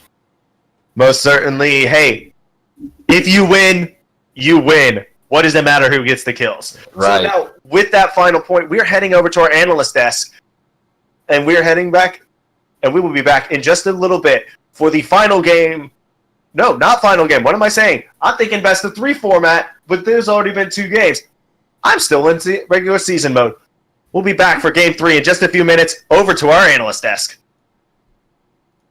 And we are back, and what a devastating game we just witnessed. It only took 16 minutes for a 10k lead in the pocket of D Rose, as well as the inhibitors to crack. The one thing I have to say, though, is Waba on Trundle. That thing needs to be banned, because every single game so far, we've seen him just dominate the early game and set up the micro. Now that we're back to the analyst desk, what are your guys' thoughts? This is what I'm saying, man. After game 1, you really didn't want to ban the Kaisa, because Kaisa did well in a circumstance where arguably it was a situation where they were against a bad lane to begin with. So Kaisa beating out Twitch doesn't really say all that much. Trundle beating out everyone says a lot. Trundle needs to get banned. Yeah, I think Waba on Trundle is just way too strong. He has so much influence on all his lanes. Like, we saw the mid lane gank at the very beginning that results in the loss of the flash for Kassadin, which was already behind and then continued to be even more behind for Doxa, and then puts the Zed ahead, which we saw being used extremely well, and then later turns into a first blood against the Sejuani later. And I really think, like, it's just unfortunate that, like, I feel like there's a big jungle disparity, because Walla's out there, you know, like, he's like influencing all these lanes and stuff, and I'm not seeing the same thing from Arcvale. It's just he's not as influenced on his lanes, and I mean, it's hard to be a jungler with losing lanes, but I would just like to see him be a little bit more proactive in the laning phase. Oh, when we talk about proactivity, Waba, oh my goodness, 7-minute first tower, once again pressuring the bot lane. He would dominate.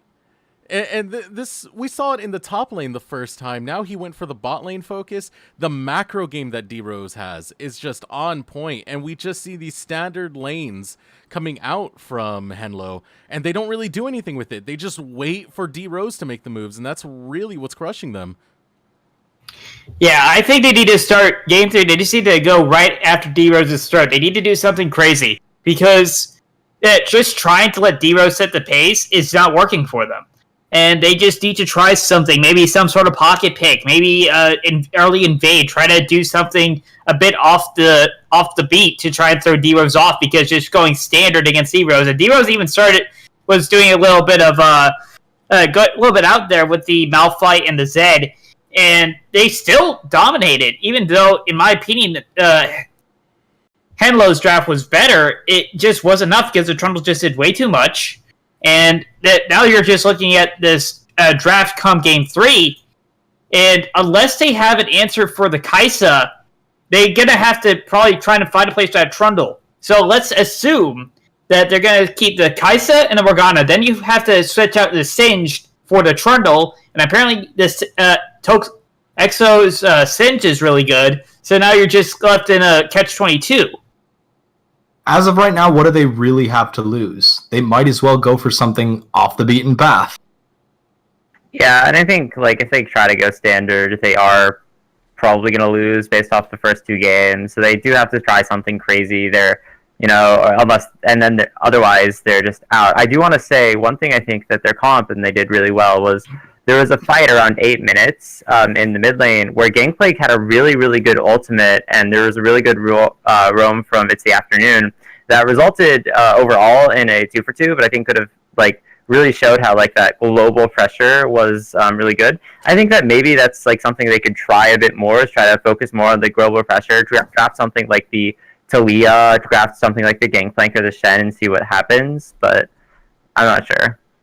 I mean, they already had the Gangplank, and it wasn't enough. Even though Gangplank kind of went even, their bottom just got put down by the Trundle. And getting back to that, the 2-for-2 exchange that we had, both of those kills went onto the support. So even though it was a good idea in theory, that gold getting funneled onto support doesn't really help HENLO in any other way. And they need to do more. That's all it comes down to. They need to absolutely do more. Like, for example, one of the things that was being criticized a lot was the Braum pick on the side of D-Rose. They showed how to use that Braum rather than staying in the lane. They didn't have as bad of a disparity as HENLO did when they picked the Braum going against the double ranged matchup. But all you saw from that Braum was just proactive, let's make plays, let's run around the map, let's just do stuff. Yeah, 100%. I was one of the people who criticized that Braum pick. I honestly just thought it was maybe a little bit much. But honestly, they did show how it was useful. I thought it was basically just a situation where it wasn't that good into Alistar, and they didn't really need the engage that Braum would give them. But, you know, they really did manage to make use of both Braum and Malphite's massive engagement. Oh yeah, for sure. And I think sure, we saw that like the laning phase went a lot more even, and Braum wasn't very useful, but he was roaming and he had a lot more freedom due to just the like Meister being so strong. He was just really as a good player and being able to 1v2, he could roam into the mid lane, he can roam into the enemy jungle and influence the map in other ways. Whereas It's the Afternoon in game 1 simply didn't have the opportunity to do that because he had to be babysitting the Twitch the entire time. So I think D-Rose showed us how the Braum should have been played and how it's very powerful pick. Yeah, Braum can have good laning pressure with his passive, especially with the Trundle. They're able to stack that up really fast onto like either the Caitlyn or if the Cassid jumped in, he just got immediately stunned up and died before he can really get onto any of the squishies. So with the Turtle with the Braum just amplified it, because Braum getting more melee champions with him helps amplify his passive, which amplifies his effect in fights. So it left so Cassin couldn't do anything. They just pretty much walked straight onto the Caitlyn. Alistar was trying to get something going but couldn't do too much, and by that time the fight was already over. Yeah. So there's a couple of other little things that I want to point out. First of all, I am bummed out that we still got a pretty conventional Malphite build. I saw the potential for some big, nutty AP glass cannon Malphite plays. He juked us too. He got a Dark Seal early on. I thought he was going to go for it. Yeah, but it turned out it was just for the corrupt pose. Boring. Whatever. The other thing, though, that I want to point out is, even though, generally speaking, Meister Chief didn't lead his team into as many bad scrapes, I want to point out, in subtle ways, he is still playing very greedy and very disrespectful. Case in point, at the very end there, whiffing that ult, trying to steal the kill on Cassidon. That, real BM move. Just saying. Yeah, for sure. I mean, I don't think you should, as a Jhin, expect to be able to hit the Cassidon with an ult, especially like at that angle, because of the Rift Walk at level 16. It's very hard. Or wait, yeah. And so like, I don't know, it was greedy, but maybe he just thought he would use it to poke out at the beginning and then be more in the fight with his auto attacks later instead of simply poking. But sure, but I if it was meant to poke, he was pointing completely away from the entire rest of the enemy team. Oh, okay, to give him credit, though, there was one shot where he predicted the Rift Walk and almost actually hit Doxa. It wasn't the best use, though, but it could have been something. What do we call it when we almost hit something? Okay, we call it missing. Well, what am I saying? Well, what am I saying? I don't know. I think, I think it's just like one of those things where it's like, oh, you're kind of nitpicky because there really, I don't think, is a whole lot to say. That was very well done by D Rose overall. Strong mechanics, strong macro, strong vision. Just very convincing win. Very fair point. It's kind of sad in some ways because I was hoping to see more of a matchup between Doxa and Nilemars. Well, when it came down to it, once Nilemars, he got his mid-game spike thanks to the pressure coming out from Waba, he was able to go all over the map, scare Dox away, kill him off in bot lane, go to top lane, kill off Monsuno. It was absolutely disgusting how well Nilemars is doing in this series so far. So, on a slight tangent, I want to ask you guys a question. So, when FNF went ham in Rampage this split, and went undefeated in regular season play, and then went on this crazy victory tour through the playoffs, and just royally stomped everyone there. There was a ruling saying, okay, FNF is going to play and dominate next season. What are they going to do with D Rose now that D Rose is doing that in Champion? Yeah, just give him the prize money. Yeah, pretty much. Clearly, the solution is just to put them into LCS. Obviously. I think, Golden Guardians. Risen definitely needs to buy a franchise. I'm sure you can. Yeah, you could take Golden Guardians in spot. They're not doing anything with it. Yeah, I'm not sure exactly what there is to do about it. They are dominating, but I think that maybe other teams maybe can figure it out. I don't know. I don't know much about these teams, but from the way they're drafting and the way they're playing, I feel like in a lot of ways, stylistically, D Rose matches up against HENLO very well. They're a very early game dominating, snowball into victory team, whereas HENLO is a bit more of a kind of reactive, late game team fight scaling. At least that's what they've shown in their comps, and so I just think that a lot of it might just be the stylistic, and maybe a team with a different style could be faring better against D Rose, but they were also practically undefeated during the regular season and during the playoffs, so maybe not. I was gonna say I would maybe kind of be along that line of reasoning myself if it weren't for the fact that nobody has beaten those. I mean, people have taken games off D Rose because yes. them in a series. 2 of them in the entire split. Mm-hmm. So actually, I have that right here. It was they dropped a game to DFT and they dropped a game to SLN in weeks 4 and 2 of regular season play. Oh wait, no, sorry, that is incorrect. I have my graph backwards. SLN in quarterfinals. Slumberland Nibblers took 1 game off of them, and then in the second to last week of regular season play, DFT took 1 off. Yeah, so they aren't unbeatable. People can beat them. It's just they're not able to beat them consistently enough. And even when they're kind of being a bit lax on their draft, they're still able to control at least HENLO. They're able to control HENLO and basically take them down, even if they're drafting low off kilter.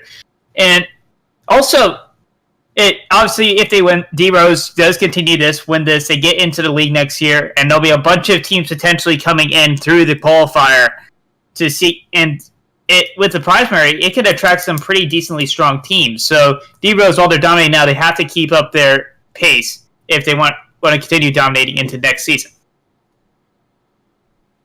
Yeah. Yeah, for sure. Good pace though.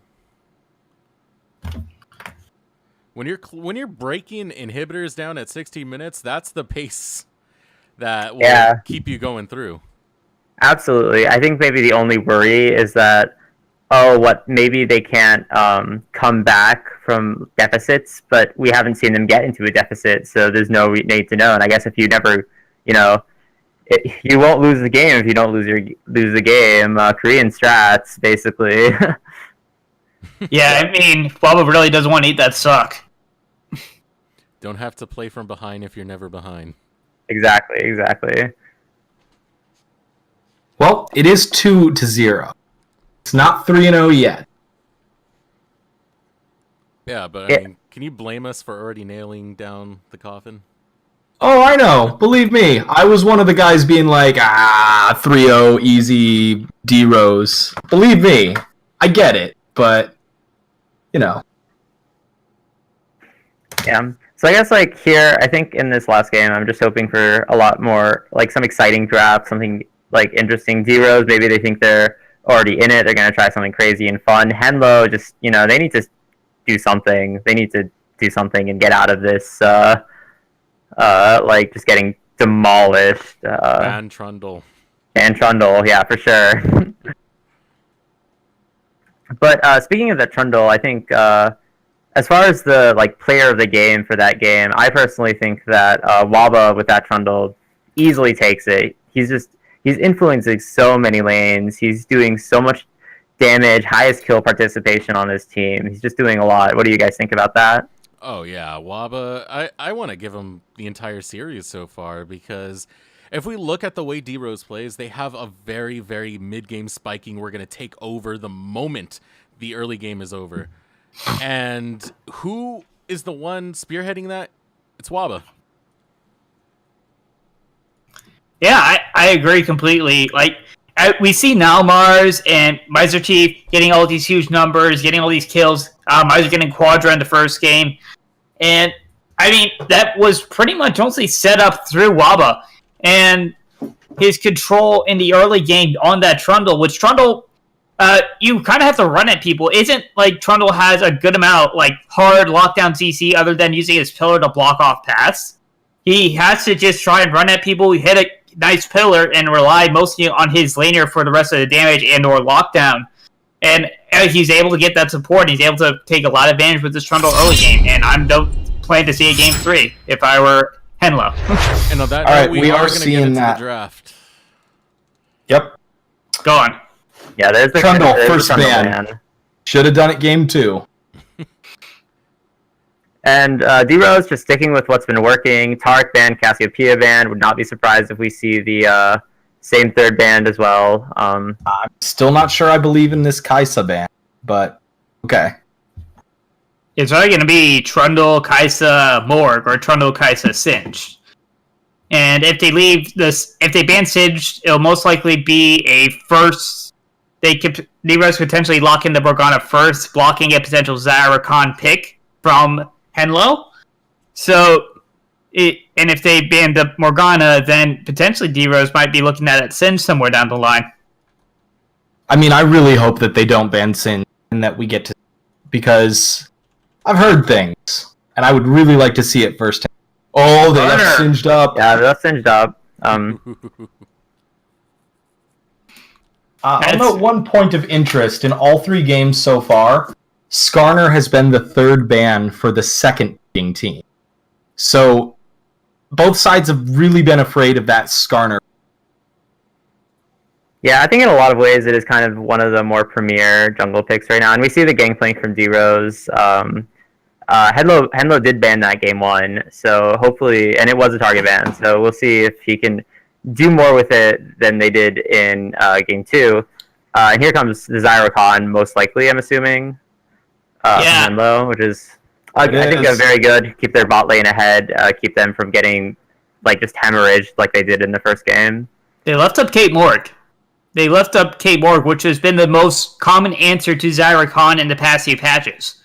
And so, yeah, Singed is up as well. But I can definitely see a Kate Morg pick coming in for D-Rose just to keep this Zyra lane down, because Morg can just use her Black Shield and just block all of Rakan's engage. There's this Caitlyn. Morgana is most likely coming up next. There we go. There it is. Oh. Ooh, that is not how you do a draft. No, so I think here we'll see whether HENLO decides to pick their top laner and match D-Rose, or pick another lane and try to pinch, perhaps pinch jungle or pinch mid here in their third pick. And Ornn. Okay. All right. I don't know, but It's their last-ditch effort.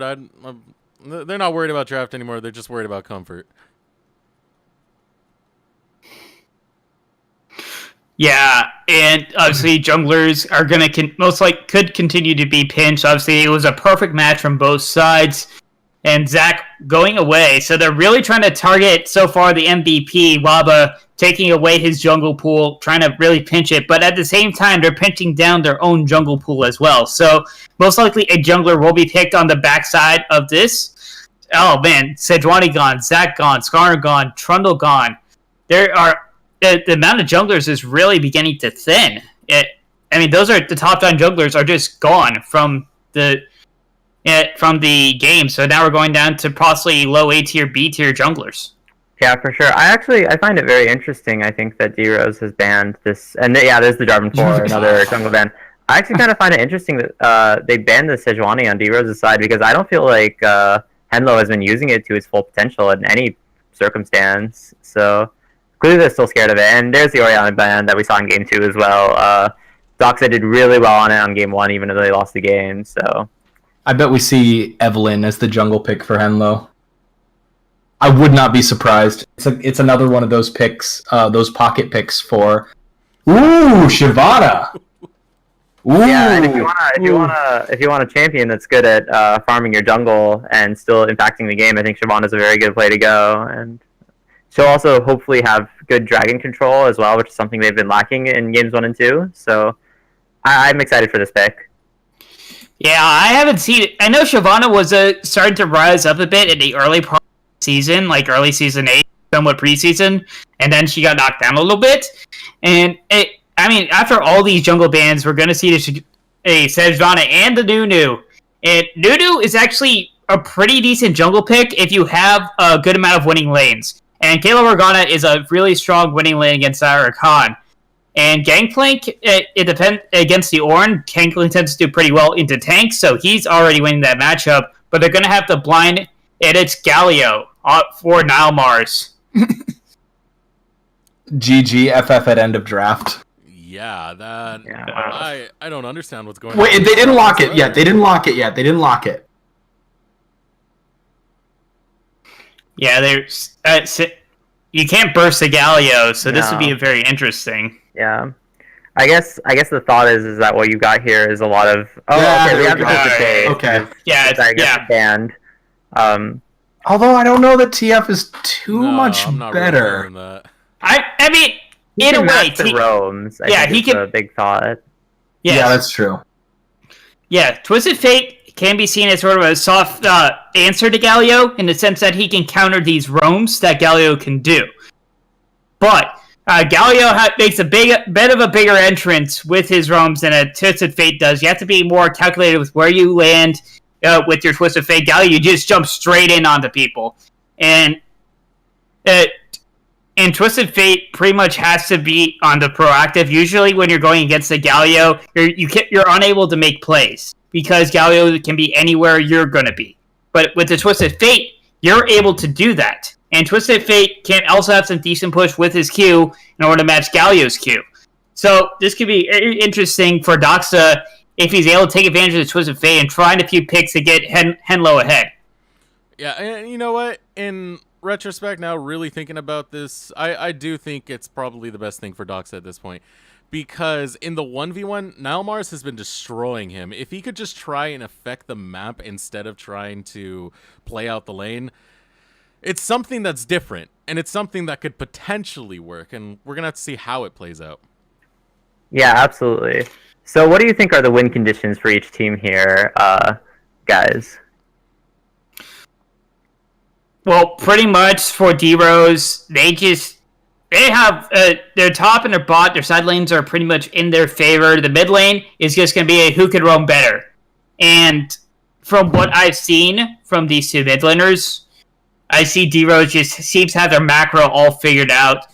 Obviously, Nudu isn't the beast duelist that is Trundle, but Nudu can do it on his own if his lanes could win. And all he has to do is just beef up the Caitlyn and just be a giant annoying menace. And for HENLO, they need to try and take advantage of this TF and try to get some roams off. Maybe send some roams up to the Gangplank, but the problem is with D-Rose, they have ways to get out of the yellow card. They have the Morgana shield. They can shield that so pretty much Caitlyn can't get caught. And then GP can just eat an orange and BK. But pretty much what HENLO has to do, especially, it's going to rely on this TF and what they can do with that global pressure. And they'll have to try and see when Morgana uses her black shield, and then that'll be their opportunity to go in and try and take out the Morgana or the Caitlyn. Yeah, they definitely have ways to bait out the black shield. When it comes to both teams, though, D-Rose gets a mid-game. That's your win condition, pretty much. HENLO stop the mid-game. That's their win condition. Really, I feel like a big factor is trying to get Doxa to exist. As I said, the TF, I think, is a good way to try and do that. Even though it doesn't look that good in the draft, doesn't look that good on paper, it's something that can get him into the game. And as long as they have the coordination between jungle and mid laner, HENLO can absolutely start taking some form of lead in the mid game, as their comp does have strength in there. Meanwhile, in D-Rose, if they keep playing the macro the way they have been, and taking those towers early and taking plenty of them, that's all they need to really succeed. And, you know, we look at the matchups, but that attack speed boost is big for Caitlyn, and it's big for demolishing towers. So a lot of this really does depend, but I do see it going D-Rose's way because their composition really favors macro-oriented play, and that's what D-Rose is really good at. I agree as well. I mean, this game, I know it said HENLO the first 2 games, but this game I'm going to have to say D-Rose. They've shown that they can play the macro well. I like their composition. I like their lanes. Their win 2 out of the 3 in the middle is just basically who can roam better, and I'm just going to put my faith in D-Rose is just going to finish off the 3-0. Yeah, I think I'm going to agree with that. I think in this case, D-Rose both has the better draft and shown from the past 2 games, I think just the better game plan in general. I mean, I don't think the Shyvana is going to be able to get on top of the Caitlyn through the Galio and the Nunu and the Gangplank, and I think the Zyra Khan are going to suffer a lot due to their low range compared to the Kate Morgana, and I think that maybe HENLO can make it happen with the roams, but I would say D-Rose winning this one as well and taking the series. Author, you want to tie-break it? I mean, D-Rose 100%. I've been saying D-Rose 3-0 since the pregame, so that shouldn't come as a surprise to anybody. Hey, you tried to give HENLO one in game 2. No, I said I still give it to D-Rose. I said if I covered up the names and went by compositions, it'd be HENLO. But D-Rose still had the edge. And it wasn't a tiebreak. I mean, I said for this game, sorry, sweep. Majority sweep. Yeah, stop the sweep. My bad. Nah, I'm gonna be a dirty bandwagoner and say D-Rose. Yeah, I think D-Rose has such a good composition. They can play team fights super well. They have strong carry threat in the ADC position with a good backup carry from Gangplank.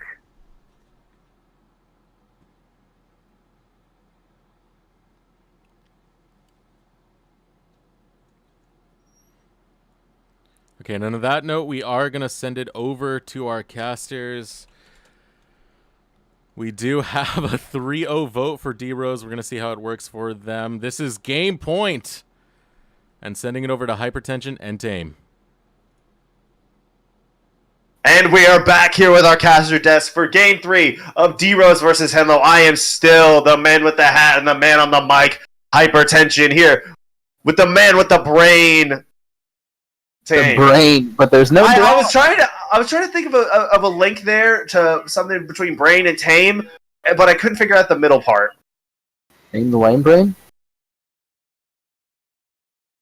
The man with the brain, the man named Tame. There you go. So we're gonna see a Twisted Fate versus Galio. That's gonna be a little bit, I don't know, a little wild. Sketch? A little sketch, yeah. I love HENLO picking up the Zyra Khan early. I love the fact that they actually targeted out Jungle Band so we don't have a Hakuho situation here. I want to see this Nunu get to work. I'm excited. I want to see this Nunu, where he's going to be. Can he pull off early ganks like Trundle did? I hate Not Nunu. really. I hate Nunu more than any other champ that isn't like super poorly, stupidly unfun designed. Yeah, Nunu's like a relic of literally like 2004. Like Rework incoming, baby. It's coming within the next few months, and I am so excited to see this garbage fire of a champion get reworked. I heard the only thing that they're keeping is the ultimate. I don't know if any of you guys or you have ever played like Warcraft 3 or just any like old RTS games, but Nunu actually his skill kit is almost like a hero unit from Warcraft 3. Like it's that old, and that game came out in 2002. Yeah, that inspired the the lesser MOBA, the one that isn't as popular. Doat, right? Or something stupid like that. Whatever. It doesn't matter. Dupa 2? Yeah, I think it's Dupa. Apparently those players like spending more money, for a less fun, more slow-paced, boring game. So, as we are getting into the game, before we load in, give me a winner. Who wins? Heroes, mental. All right. With this composition, I'm actually going to abstain from the vote, and we are loading into game. This time, I will introduce the red side after you introduce the blue side. All right. So, bringing it up on the blue side down here, we have Tour Life on the Gangplank, Waba on the Garbage Fire Nunu, Nile Mars being the big boy in the mid with the Galio down in the bot dueling. We have the angry, edgy females of Meister Chief and Dole Brother. I would more so say the purple hair ladies. And then on the red side, we have Henlo looking to possibly make the reverse sweep with Monsuno on the top lane Ornn, Arkvale on the jungle Shyvana, Doxa on his signature mid lane Twisted Fate, which gave the team its logo. We have Sanji at AD carry, and on Zaya, and it's the afternoon on that lover duo of Rakan support. And since I said I'd mention it, you guys viewing the mid-season Emporium, especially since we have a pause here, the Essence Emporium is going to be coming up here soon, which means that you can spend blue essence on stuff like summoner icons, cosmetics, potentially even some skins. So I just, just for our viewers where we have some downtime, if you guys want to start saving up some blue essence rather than busting it on champions, that should be out within the next week or two. All right, and it does look like we do have a pause. Exo Tour Life has been disconnected. So yeah, that's not great, but hey, it happens occasionally. Sometimes Riot just absolutely hates you. Well, I mean, if we vote to remake, does that count as a win for Henlo? Can we do that? No, we would just resume it as 4v5. Oh, okay. Actually, no, it is an FF. If they go over 15 minutes, I believe. We got some okay, jokes let's not repeat those jokes. Let's not go there. Okay, but yeah, sometimes Riot just hates you like they hate Calcet. Yeah, Topical actually, humor. I've personally been bug splatted twice since 8.7, and I have a high-end computer, no problems with the game ever, and it just happened twice in 8.7. Oh, I was talking about how Riot Korea literally hates Calcet. Banned all of his accounts for talking trash, yeah. Yeah, but for calling them out on being racist things I can't say on stream. I would, but I'm not allowed to. So yeah. So back to this game here. We do have D-Rose up 2-0. They do have a comp that is fairly meta, sans the Nunu. Usually, in most situations, you would see that swapped for something like a Jarvan, a Sejuani, or something like that. But most of those, I believe, were banned. There's a lot of jungle bans this game. Yeah, and I'm kind of wondering. I had a question for you. I know I'm meant to be the analyst here, but I'm kind of struggling. Aside from the obvious Caitlyn, what is Nunu really going to get out of Blood Boil? Since that's what brought him back into prominence was the buff for Blood Boil in 8.3. You would be surprised how much damage the Nunu Blood Boil gives to Gangplank with his Trial by Fire passive. Okay, that does make sense. I'm just so used to seeing it we are getting back to live, but the play was always Nunu Azir, but then Azir got hit so hard. Yeah, he kind of did. But Azir is not the champion in this game. Instead, the mid lane mage we have He's Twisted Fate, arguably the 4th best roaming mid laner after Aurelion Sol, Talia, and... No, I totally just forgot the 3rd one, but who cares? So say his name. It's Talon. Oh no, I wasn't going to put Talon in the top 5. Oh wow. Oh wow. Sorry, dude. It's just how the cookie crumbles. Oh yeah, no, Galio, I forgot. How did I forget? He's in the freaking game. Because, you know, Galio Ultimate is a great thing. Love this champion in the mid lane. It's bulk and damage! Riot! Why? He's like the Season 4 Bruiser meta. Oh, but it does look like Meister Chief is getting hopped on here. A lot of damage coming down. The Ignite does pop onto him. Meister does get taken very low by It's the Afternoon, but Dual Brother is on top of Sanji, who has to flash away. Did pop the heal, but he...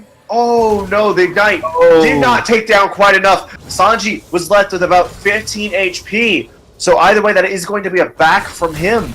Oh, but you have to think, there is no wards in this river. Arkvale could just run down and possibly kill Meister Chief. Looks like that. You might actually be on point there. It looks like that's what... Nope. They do have a ward, but oh no, he chooses not to go for it. Yeah, that's what I was looking at there. He's getting the scuttle for that early vision control.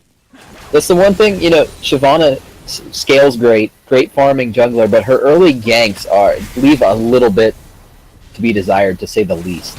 Oh, we're seeing a Nunu be counter jungled, but this is not a situation you want to be in with Nile Mars hanging in the wings with that Galio, and the Nunu coming in right in your face. Oh.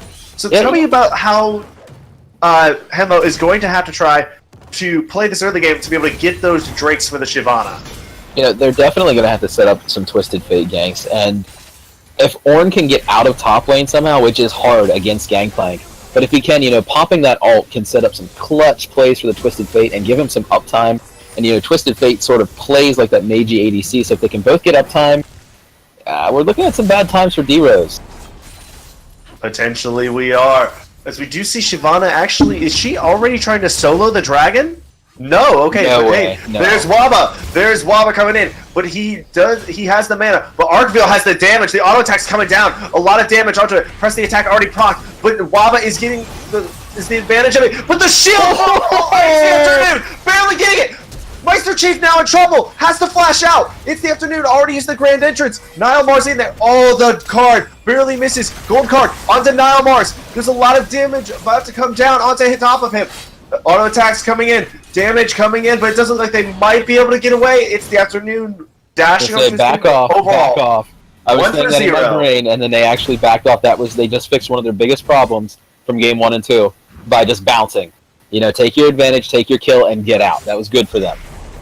They most certainly did. They got it perfectly. That was very, very clutch by It's the Afternoon to land the shield and heal onto Shyvana right as she was about to die, and then take out Waba for that first blood. That was still good. That's like gifable. Like, that was actually, like, worth clipping. That shield was amazing. He has been involved in every single first blood this series. By him, I mean Waba. On the giving and receiving end, yeah. Yeah. Which, you know, giving it up, that's still not a bad thing to be involved in many. That means that you're playing for objectives, playing for your team, thinking about your macro, which is what a jungler should do. I still think it's not a good thing to have. No, not to give it up, but I mean to be involved so much so early. Yeah, but you are a Nunu, and your whole shtick is making your jungler, your enemy jungler, cry by taking all of their camps. See him just poking around the dragon there. Where do you think he's headed right now? Nunu just to clear his own jungle out right now. So we're having a little bit more of a passive early game than we had before. Twisted Fate and Shyvana kind of roaming together. Ooh. Well, they need to start heading towards this mountain drake because they have to get these drakes for Shyvana early. Her passive makes her get, basically, I believe she gets 1.5 times effect from these drakes. Let me double check my math there. The passive for Fury the Dragonborn, she gets armor and magic resistance off of it. I apologize. Yeah, it is not effectiveness from it. Yeah, I was going to say she gets 10 per. Yes, but also you have to watch out for the Nunu. You have to smite. Oh, that was so very close. Ooh, the Winds of War almost getting it there, but Sanji is also in a bad spot as Nihilmars is right there. The knockout coming down. Great entrance, but there's a gold card right onto Nihilmars as that Gangplank ult does come down. Cannon Barrage on top of Nihilmars and Waba. Call the Forge Shot does come out, does get Nihilmars. A lot of damage onto Arcvale, though, for some reason. Meister Chief just poking them out, and Torlight down there. They're on top of Monsuno. He does have to flash out, popping the plant, getting out, but even so, it is a 1-for-0 in favor of HENLO. And they get the round track. Yeah.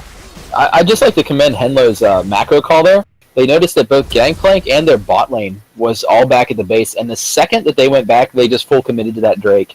Good attempt from the Galio to steal there. Again, good smite. Commend on the Shyvana there. So that's good. That starts her scaling right away.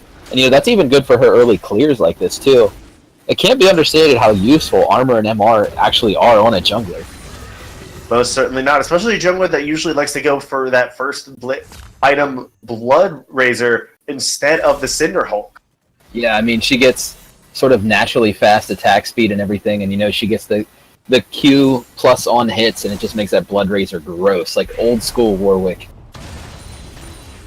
I prefer New Warwick. New Warwick is a far better champion. Oh, I was just mentioning the usefulness of the Blood Razor on the old school Warwick. Oh, I know. Would you see Dual Brother getting engaged on by It's the Afternoon, but the knockup does get negated by the Black Shield. So far, Waba, he's still in his own jungle. He hasn't been doing a lot of invades. Shyvana's clear is very good. I'm interested to see where he goes next. He's dancing as he recalls currently, so he's obviously got malicious plans. Disco Nunu, run it down mid. I'm sorry. Gotta make the memes. Also, I'd like to point out, look at the CS differential in this this bottom lane. Like, ooh. Yikes, yeah.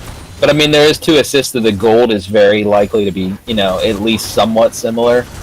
There's about 300 separating the 80 carries and about 300 separating the supports. And however, they are in opposite directions. It is, I was gonna say it is 3-1 right now too for vision score down there for Caitlyn. So Kate is busting the wards out. You see Xayah right now, bot lane 1 vision score, has 2 charges on the ward, not tossing it anywhere, not even in the little on the brush or anything. Monsuno has a 0 vision score. He's trying his best to not ward. Despite having a control ward in his inventory and both of his trinket wards. I will say the one thing too in Monsuno's favor there. Remember how I mentioned Ornn getting out of that top lane? He was like basically the reason they were able to secure that kill and get the 2-0 lead down there with the clutch TP out. Yeah, Call of the Forge God is such a powerful teamfight ultimate. I mean, the fact that you can slow and then redirect, that it's just so strong. Oh, perfect timing there by Monsuno, dealing out a good bit of damage there. Call of the Forge God coming in. The Shyvana is here, and she's getting right on top of him. She's gonna probably get in with this. The pressing attack did proc, and Arcvale gets Exo Torlight. And right now, we're seeing an advantage for HENLO. Think about it, too. Shyvana ult's still up. That's big. Not needing that ult, not needing to get out of Dragon Form, that opens her up for another juicy gank right away. And a great 1v1 potential if Nunu tries to contest. Most certainly does. That next dragon comes up, but I don't have that timer yet. So yeah, we don't know yet, but we could see her start to go possibly for this Rift Herald here. Yeah, they're going to go for this Rift Herald here at 10 minutes, right as it spawns. Can't blame him. This is completely unseen by the side of D-Rose. Honestly, very good map movements and rotations by the side of D-Rose, of HENLO. HENLO's macro this game has been on point, and they even noticed, no TP on the Gangplank, he has to walk back. I think he does suspect it, but it's too late for him to do anything. Obviously, I know that the Nunu is suspected right now, and it's done. It's too late. And Shyvana still has the ult. Also, Soul Sackles and the Featherstorm go in. Dark Binding lands onto It's the Afternoon. No damage coming out from the Blade Caller. Ignite is down onto It's the Afternoon, and it's gonna get him barely. Dual Brother getting the kill credit with that Ignite. Then what is it with the supports and taking all the kills with Ignite this series? I mean, Ignite is great. That's like the 6th one. Those Ignite buffs in 8.7 cannot be understated. It really promotes aggressive. No, they can't, and we can't understand how much trouble the side of D-Rose is in. They get knocked out of the Galio ultimate. and a lot of damage going down onto Waba. He's not going to get taken down quite yet, as he manages to actually escape. That is a Nile Mars who gets stunned up under tower, and it looks like the only person dying is Monsuno there. Overall, a 1-for-0 in favor of D-Rose on that top side of the map. Yeah, you mentioned that that roaming power of the Galio. Right there it is. D-Rose could have, any other mid laner right there. That's definitely in HENLO's favor. But with the ability to match the TF's roam, it actually, D-Rose is saying, we're the champions. You guys might have had a lead, but we can come right back and punch you right back in the gut. And they actually took a gold lead already. Yeah, which is not something you really expect, except for the fact that there's a 35 CS lead in the bottom lane. Yeah, I mean, there's just so much harass between the Morgana and the Kate, and it's easy harass too.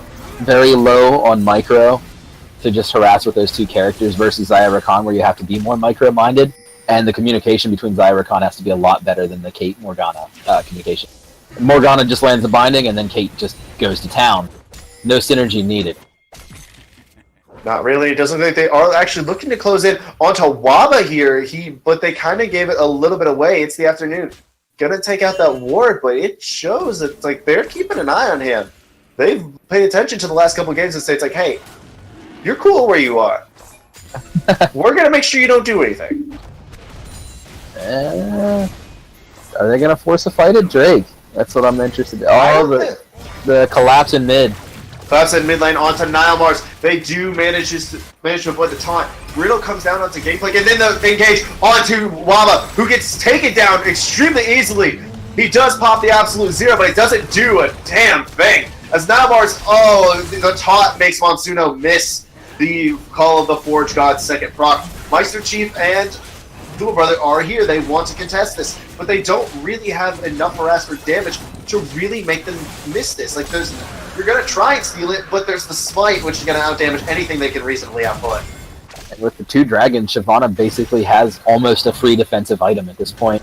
Another, again, HENLO, awesome macro there to pinch her.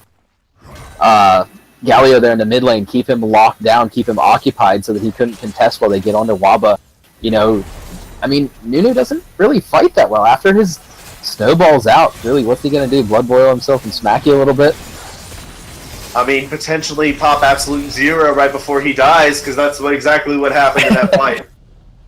Again, I really don't like Nunu as a champion, but we do see Arkvale coming into this bottom lane. He does have the Draconic Ascension, and then there goes a stun right onto Meister Chief, who is going to get taken down by Sanji. Dual Brother running for his life as all four of these bottom half of the map members come down for the side of HENLO and get the kill on the AD carry.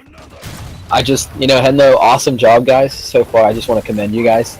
You're playing a fantastic game, and I'm glad that you guys didn't roll over, and I'm glad that my prediction at the beginning of the game was wrong. Yeah, keep it up. Yeah, I don't have a way to track how much magic resist and armor is gained by the Shyvana, but also Shelly. She has 20 of each right now. 20 of each. Wait, is it really 10 per dragon? I think so, isn't it? I'm pretty sure it is. If somebody in the chat could correct me there, I played a decent amount of Shyvana. I thought that's what it was. It probably is. I do not play Shyvana, so it could just be me not knowing the champion. It just seems like that's a little bit, I don't know, of an odd number to just randomly stick it at 10. We're gonna see here. Shyvana actually has a tiny farm advantage as well. Tiny. And look at that. Well, hey, first brick does go over 2x of Tor Life, but then down comes the Call of the Forge God, and it whiffs, but he's still got the damage there. He's taking down extra Tor Life, but here comes Doxa. Extra Tor Life has to get out. No, actually, it's the afternoon. He just abandoned his ADC to die. He's like, hey, I'm sorry, girlfriend, but I'm going solo now. I'm getting the heck out of here. Doxa running for his life from Nile Mars, who does get hit by a gold card, and now it's the afternoon who's here. I mean, this is a Caitlyn Morgana who's still going to be pressuring that top lane tier 2, the bottom lane tier 2. They're pushing that tower. They're getting off. And it looks like they're going to try and dive Doxa. They don't really have too much ability to. There comes the gold card. That Black Shield perfectly timed. That's a lot of damage onto Dual Brother. Meister Chief does end up getting the kill on the back end with the Piltover Peacemaker. but there's a knock up there, and it looks like Waba might go down again. The heroic entrance does manage to zone them off. I was gonna say Galio there using that. Oh, here goes the Draconic Ascension, and then down, in goes Arcvale, but he gets knocked out immediately. It's the afternoon Wisp as well, as Soul Shackle's down on 4. Teleport coming in on the side, as Monsuno really does get a massive knockup, but Arcvale is so low. Sanji, so low. Dark Binding lands, and that's going to be a death over towards Meister Chief from Sanji, and Arcvale and Monsuno just have to run. They cannot fight this. That was such a fragmented fight that they lost it outright at the beginning. You know, I mean, Shyvana initiates later game a lot better than she does at this point in the game. Like, at this point in the game, Shyvana is still pretty squishy. I mean, you think about it, she's got the Blood Razor and like a longsword and some Merc's Treads. She's got decent, you know, base stats, and she's got the bonus from the Drake, but initiating into a team like that is definitely a questionable decision as a Shyvana pre, like, 25 minutes. Yeah, and another call. The Fortune card comes out, but Doxa is there onto the GP. He just pops the gold card. Eats an orange, he's K, but he's probably not going to be K at the end of this, as he's probably going to go down there. Monsuno does not give the kill over to his mid laner. Yeah, I think at this point they're probably not thinking about kill priority. They're probably thinking about just killing the character, because they have lost their lead. They're actually down by 3k now, despite only being up, or despite being up a kill. Being up a kill and 2 Drakes, but they've lost 2 towers as Doxa gets hit by a Dark Binding there. Ooh, the banner out again already on the Morgana. I like it. I'm thinking outside the box on that Morgana. I believe no, it does not give ability power anymore. No. So this is an odd, but it does create a beefier Morgana. She does have Black Shield, but Sanji is going to be able to kill this tower fairly quickly, and there's only so much you can really start, Black Shield there. But Dual Brother is on the hunt, going for Sanji, who does manage to dodge out the Dark Binding. That was about 40 units away from being a dead ADC there. For those of you who don't know League of Legends thing, that's about half a Teemo. Yeah, that is about half a Teemo. Because Teemo is 100 units. Also, as what we did see is 2 towers being taken there by the side of HENLO. They are determined to stay in this fight, and they actually got towers this game, which is an improvement. Yeah, absolutely. I still feel like right now HENLO has better macro, but I think D-Rose is outplaying them like 10-1 in micro situations. So HENLO is only winning when they have like the map advantages. When it comes to just a brawl, D-Rose, you can tell. You can just tell their communication is on point. Most of the gold lead is in that bottom lane on the 80 carry. Meister Chief up about 2,000 gold on Sanji, but the Dark Binding does land onto Arcvale, and then there comes the Forge Breath onto the team. But here comes the call. I don't know if I'd initiate right now. Meister Chief is there. There's a grand entrance there. Absolute zero. He's coming in. A lot of damage onto Meister Chief. Damage goes down, but he takes down 2. He takes a double kill there, and a double kill for Exo Tour Life, as that's going to be probably an ace coming out. A lot of damage onto Doxa. He's not going to be able to take this, as an ace comes out for D-Rose. Final kill going over to Waba. Give me those oofs again, guys. You know how I sort of whispered right before that started, I don't think I'd fight this right now? It felt like they were initiating because they felt like they had to. It almost seemed like, we're here, we have to fight. But they have to remember that they're behind, and especially on that ADC, they have to respect D-Rose there, and they just didn't. Which is going to be, Drake's going to go over to Nunu easily. No Herald, though. That is off the table this game for the first time. You'd be surprised. A lot of the damage there actually came out from Exo Tour Life and Nile Mars in the terms of that AoE, because there were several health bars going low all at the same time. Oh, wait, no, actually, never mind. The Caitlyn has Rune Hands. I'm just dumb. Yeah, I was gonna say that the Caitlyn's online, and I don't think they should have fought that. I think they should have just reset there. No, there is a Caitlyn dead just because she got cocky. So yeah, no, that actually is Baron pressure over to the side of HENLO. They can actually fight this fairly well, because there is no 80 carry to start this. And also that is a teleport in, coming in from Nymar. Black Shield does go into Gangplank. Not probably who you wanted to do, because he does have the orange. But then HENLO just back off the fight, back it off, despite having most of those ultimates up that they could have started it with the Black Shield down as well. And that's going to be a stun onto Dual Brother. That's a huge grand entrance. Able to stop. I was able to stop Waba there. A lot of damage coming out onto Waba and Nilemar as Exo Torlight does get hopped on, but here comes the heroic entrance. Cannon Barrage just come down. Nilemar is stunned up, and it's the afternoon, and Arkvale have already fallen. A lot of damage coming out from Sanji now, and then there goes Waba. Exo Torlight could be next as the teleport is coming out from the Twisted Fate, and it looks like he will get in. He's gonna get the damage down, it looks like, onto the game. No, he won't! He's actually gonna die to the gameplay. That is a turnaround there, and it ends up a 2 for 5, and another ace in favor of D-Rose. Holy, Galio's ult is so good. It is so good. Like, you could talk about it all day, and you wouldn't have a list of everything that it's good for and everything it can do. And we have Morgana with that, with the bannered up minion. Look at him go. Look at that chop. Yeah, but hey, oh my god, he's hammering faster than Ornn. That is crazy. Bruce the Banner command minion at the work, smashing towers like the Hulk himself. And again, D-Rose just out-microing them, and the thing that separates teams like D-Rose from, just an average team is the fact that they just don't blow all their abilities right away. They use them synergistically. They initiate, then they do the Galio ult. They don't just blow it just for the sake of blowing it in a team fight. Everything that they do is done with a presence of mind that got them to where they are tonight. You know who's really sealing this game for the side of D-Rose? Mars? No, I would actually say it's Dual Brother. Okay. I mean, if you think about it, Banner command minions there. He's landing these clutch dark bindings left and right, getting those amazing black shields to protect his carries.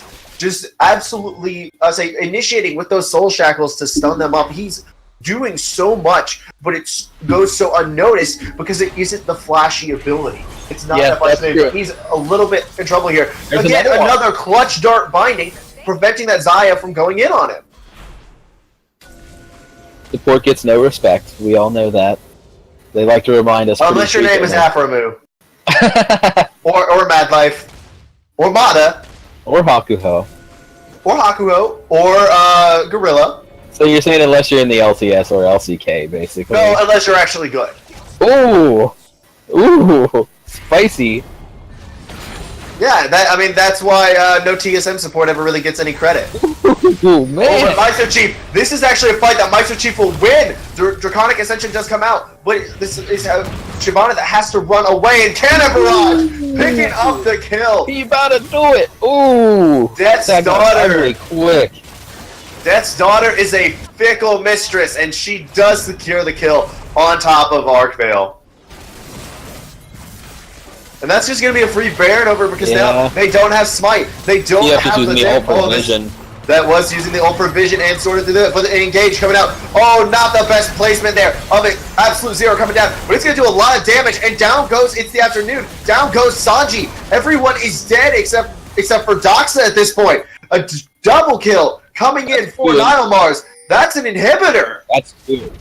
If they push and they handle this correctly, that should be mid and top inhibitor. As you can see, Galio is going to split off their top. That's tough to come back from. Again, Shyvana just keeps playing like she's tanky, and she's not yet. Dual Brother, absolutely doing it. Is he going to 1v1 Doxa? Oh my god. Oh my god. Is the support Morgana going to win the 1v1 against the mid lane Twisted Fate? Take us back to that. No, okay, she does back off. She did win the fight, though. To be fair, she destroyed the TF. Yeah, I mean, TF is a lot more about poke. He's not about the DPS. Gangplank rocking out the Phantom Dancer here, just trying to really.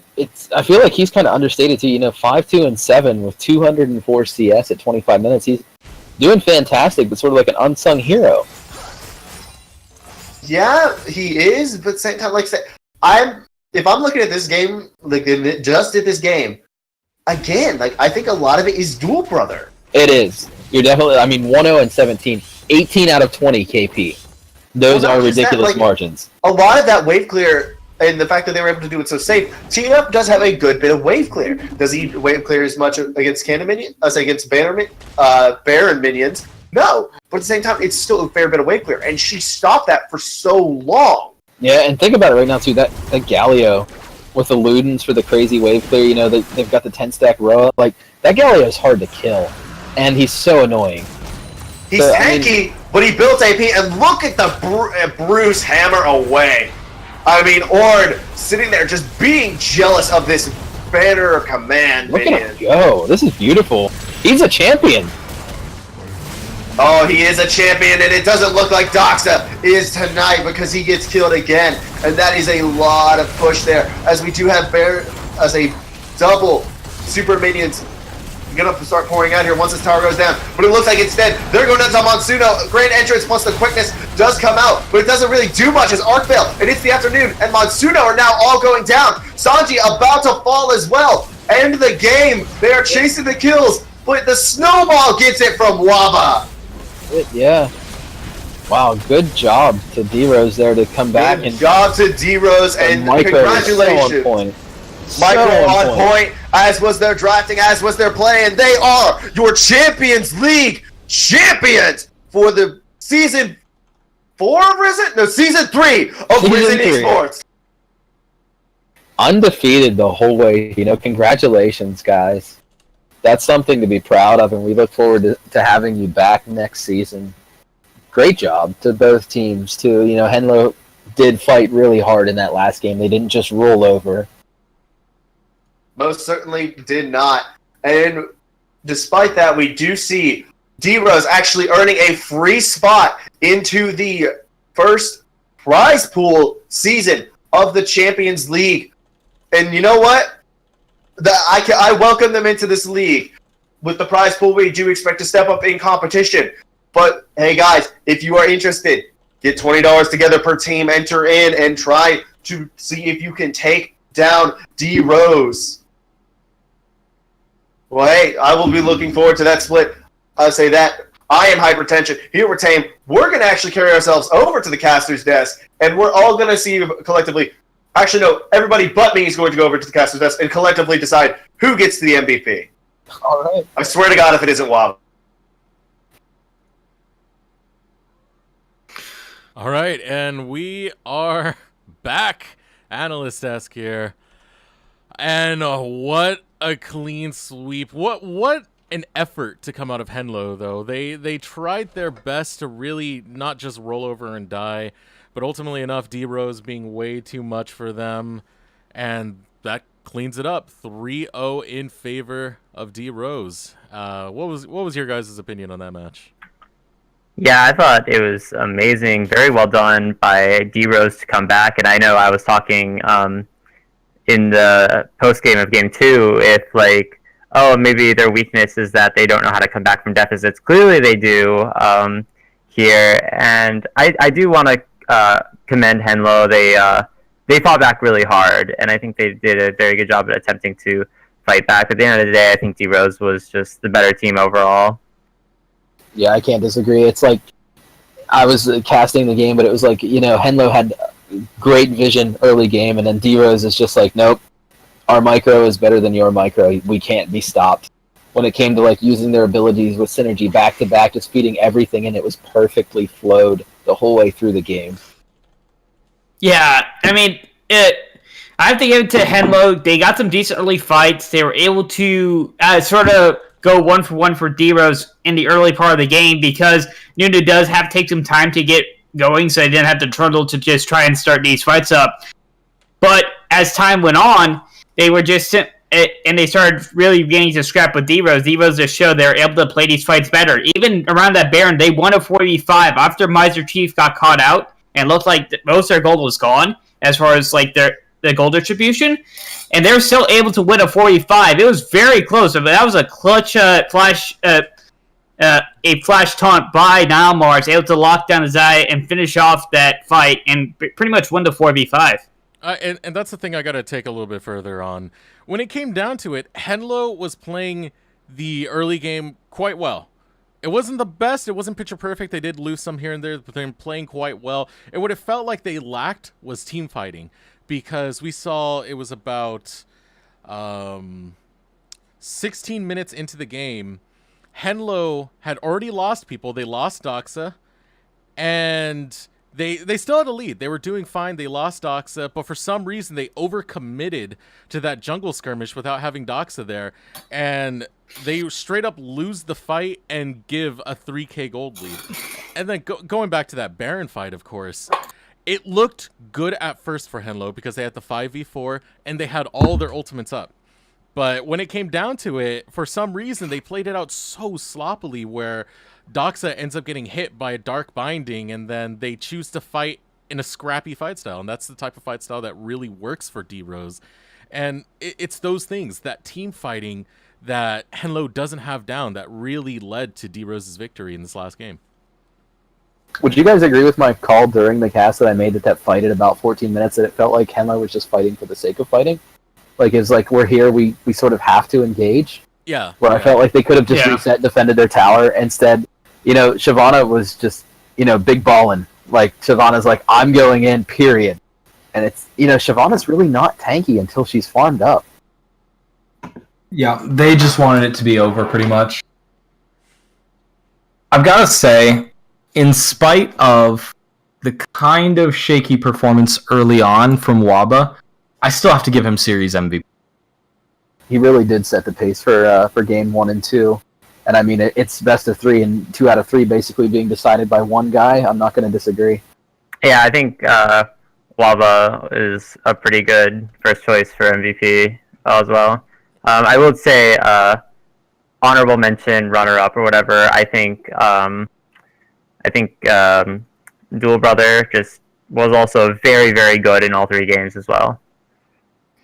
Yeah, I mean, Waba really set, like I said, he set the pace of games 1 and 2, and when he was on Duke, you had to mess with the other jungler more than you mess with the lanes, and while his team did fall behind early, they were able to come back, and obviously the first 2 games, he had hectic control and allowed his laners to pretty much carry after he set the pace, and while last game he didn't have as much impact, I still think he did a pretty good job despite the fact he plays into which relies a bit more on your laners. So I think that pretty much settles it. It's unanimous. Waba, MVP of the series, absolute beast in the first 2 games. And even with the last game, it really showed to how much his impact really makes a difference for his team, because when he wasn't on something as impactful as the Trundle, his team was slower to get going. Ultimately, they did get going, but it shows how strong of a spearhead he is. Oh yeah, absolutely. And even though he was a little bit behind earlier in the game, I think that overall, he had some very, very good ults, in my opinion. Very good Nunu ults, and at the end of the day, his job was just to buff up the Caitlyn, because that was a very much of a mostly 4 protect 1 comp with the Gangplank kind of as that secondary carry, and so I think they did a very, very good job at just playing to their win condition. Okay, and on that note, we are going to have an interview with Dual Brother and Waba, and Hypertension's going to bring him in right now.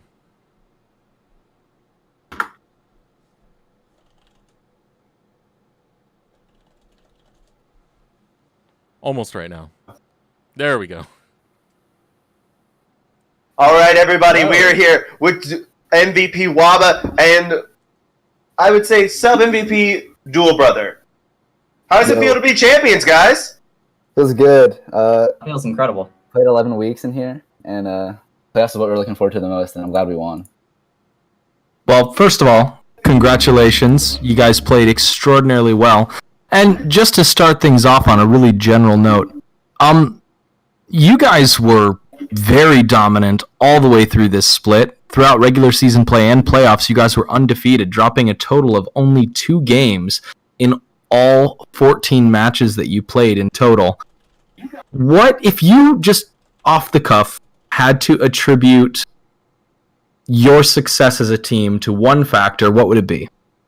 I think the amount we practice and the the quality of practice that we put in. Like we probably took we're probably the most serious team in terms of like practicing and actually scrimming, stuff like that. So I think it's mostly just putting in a lot of time and effort, and it paid off.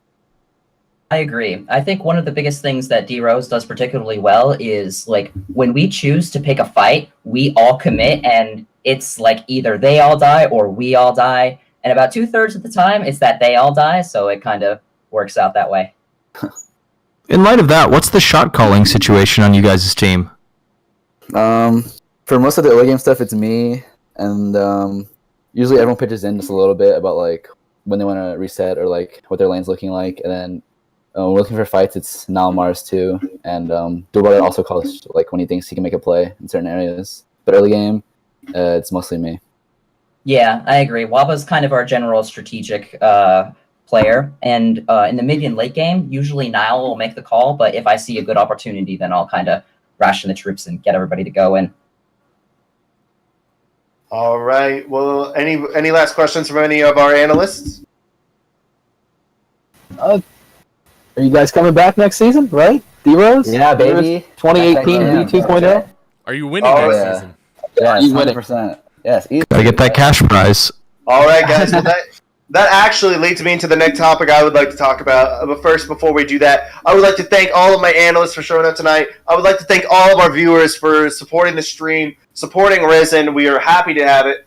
I would say all of you here. Thank you to our guests, Dual Brother and Waba, for joining us tonight. Thank you. Hey, thanks. Oh, one last thing. All of that. One last thing. I swear to God, Waba. No, Watch. one last thing. I want to shout out Assad and my boy Azir Mortaza for subbing in throughout the seasons whenever I couldn't play or anything like that. They're a really big help, even like getting better as a team. Also to Master Chief's dad, he's gonna buy me pizza for this win. Easy clap, boys.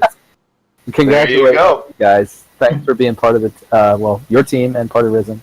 Yep. Thank you for having me. Thanks, guys. All right. See you And guys. speaking of Risen, we'll take this moment to talk about the next split of Champions League. What there's going to be, guys. 12 teams. $20 buy-in to get into the play-ins. It is a low buy-in, but a big cash prize, which will be determined by how many teams play in. If you think you're good enough, join the league. It follows our usual format, but we will have a couple bye weeks in observation of holidays and to give teams a break every once in a while. D-Rose have already secured one of the 12 spots. Do you want to secure one of the other 11? Try your hand at the league. Alright guys, that's about all I got. Thank you once again to all of us here at Risen. Thank you to all my casters, Author, Nezzy, Papaya, Tame, and Deserix here for streaming. Guys, this has been Season 3. Goodbye, and good night. Later.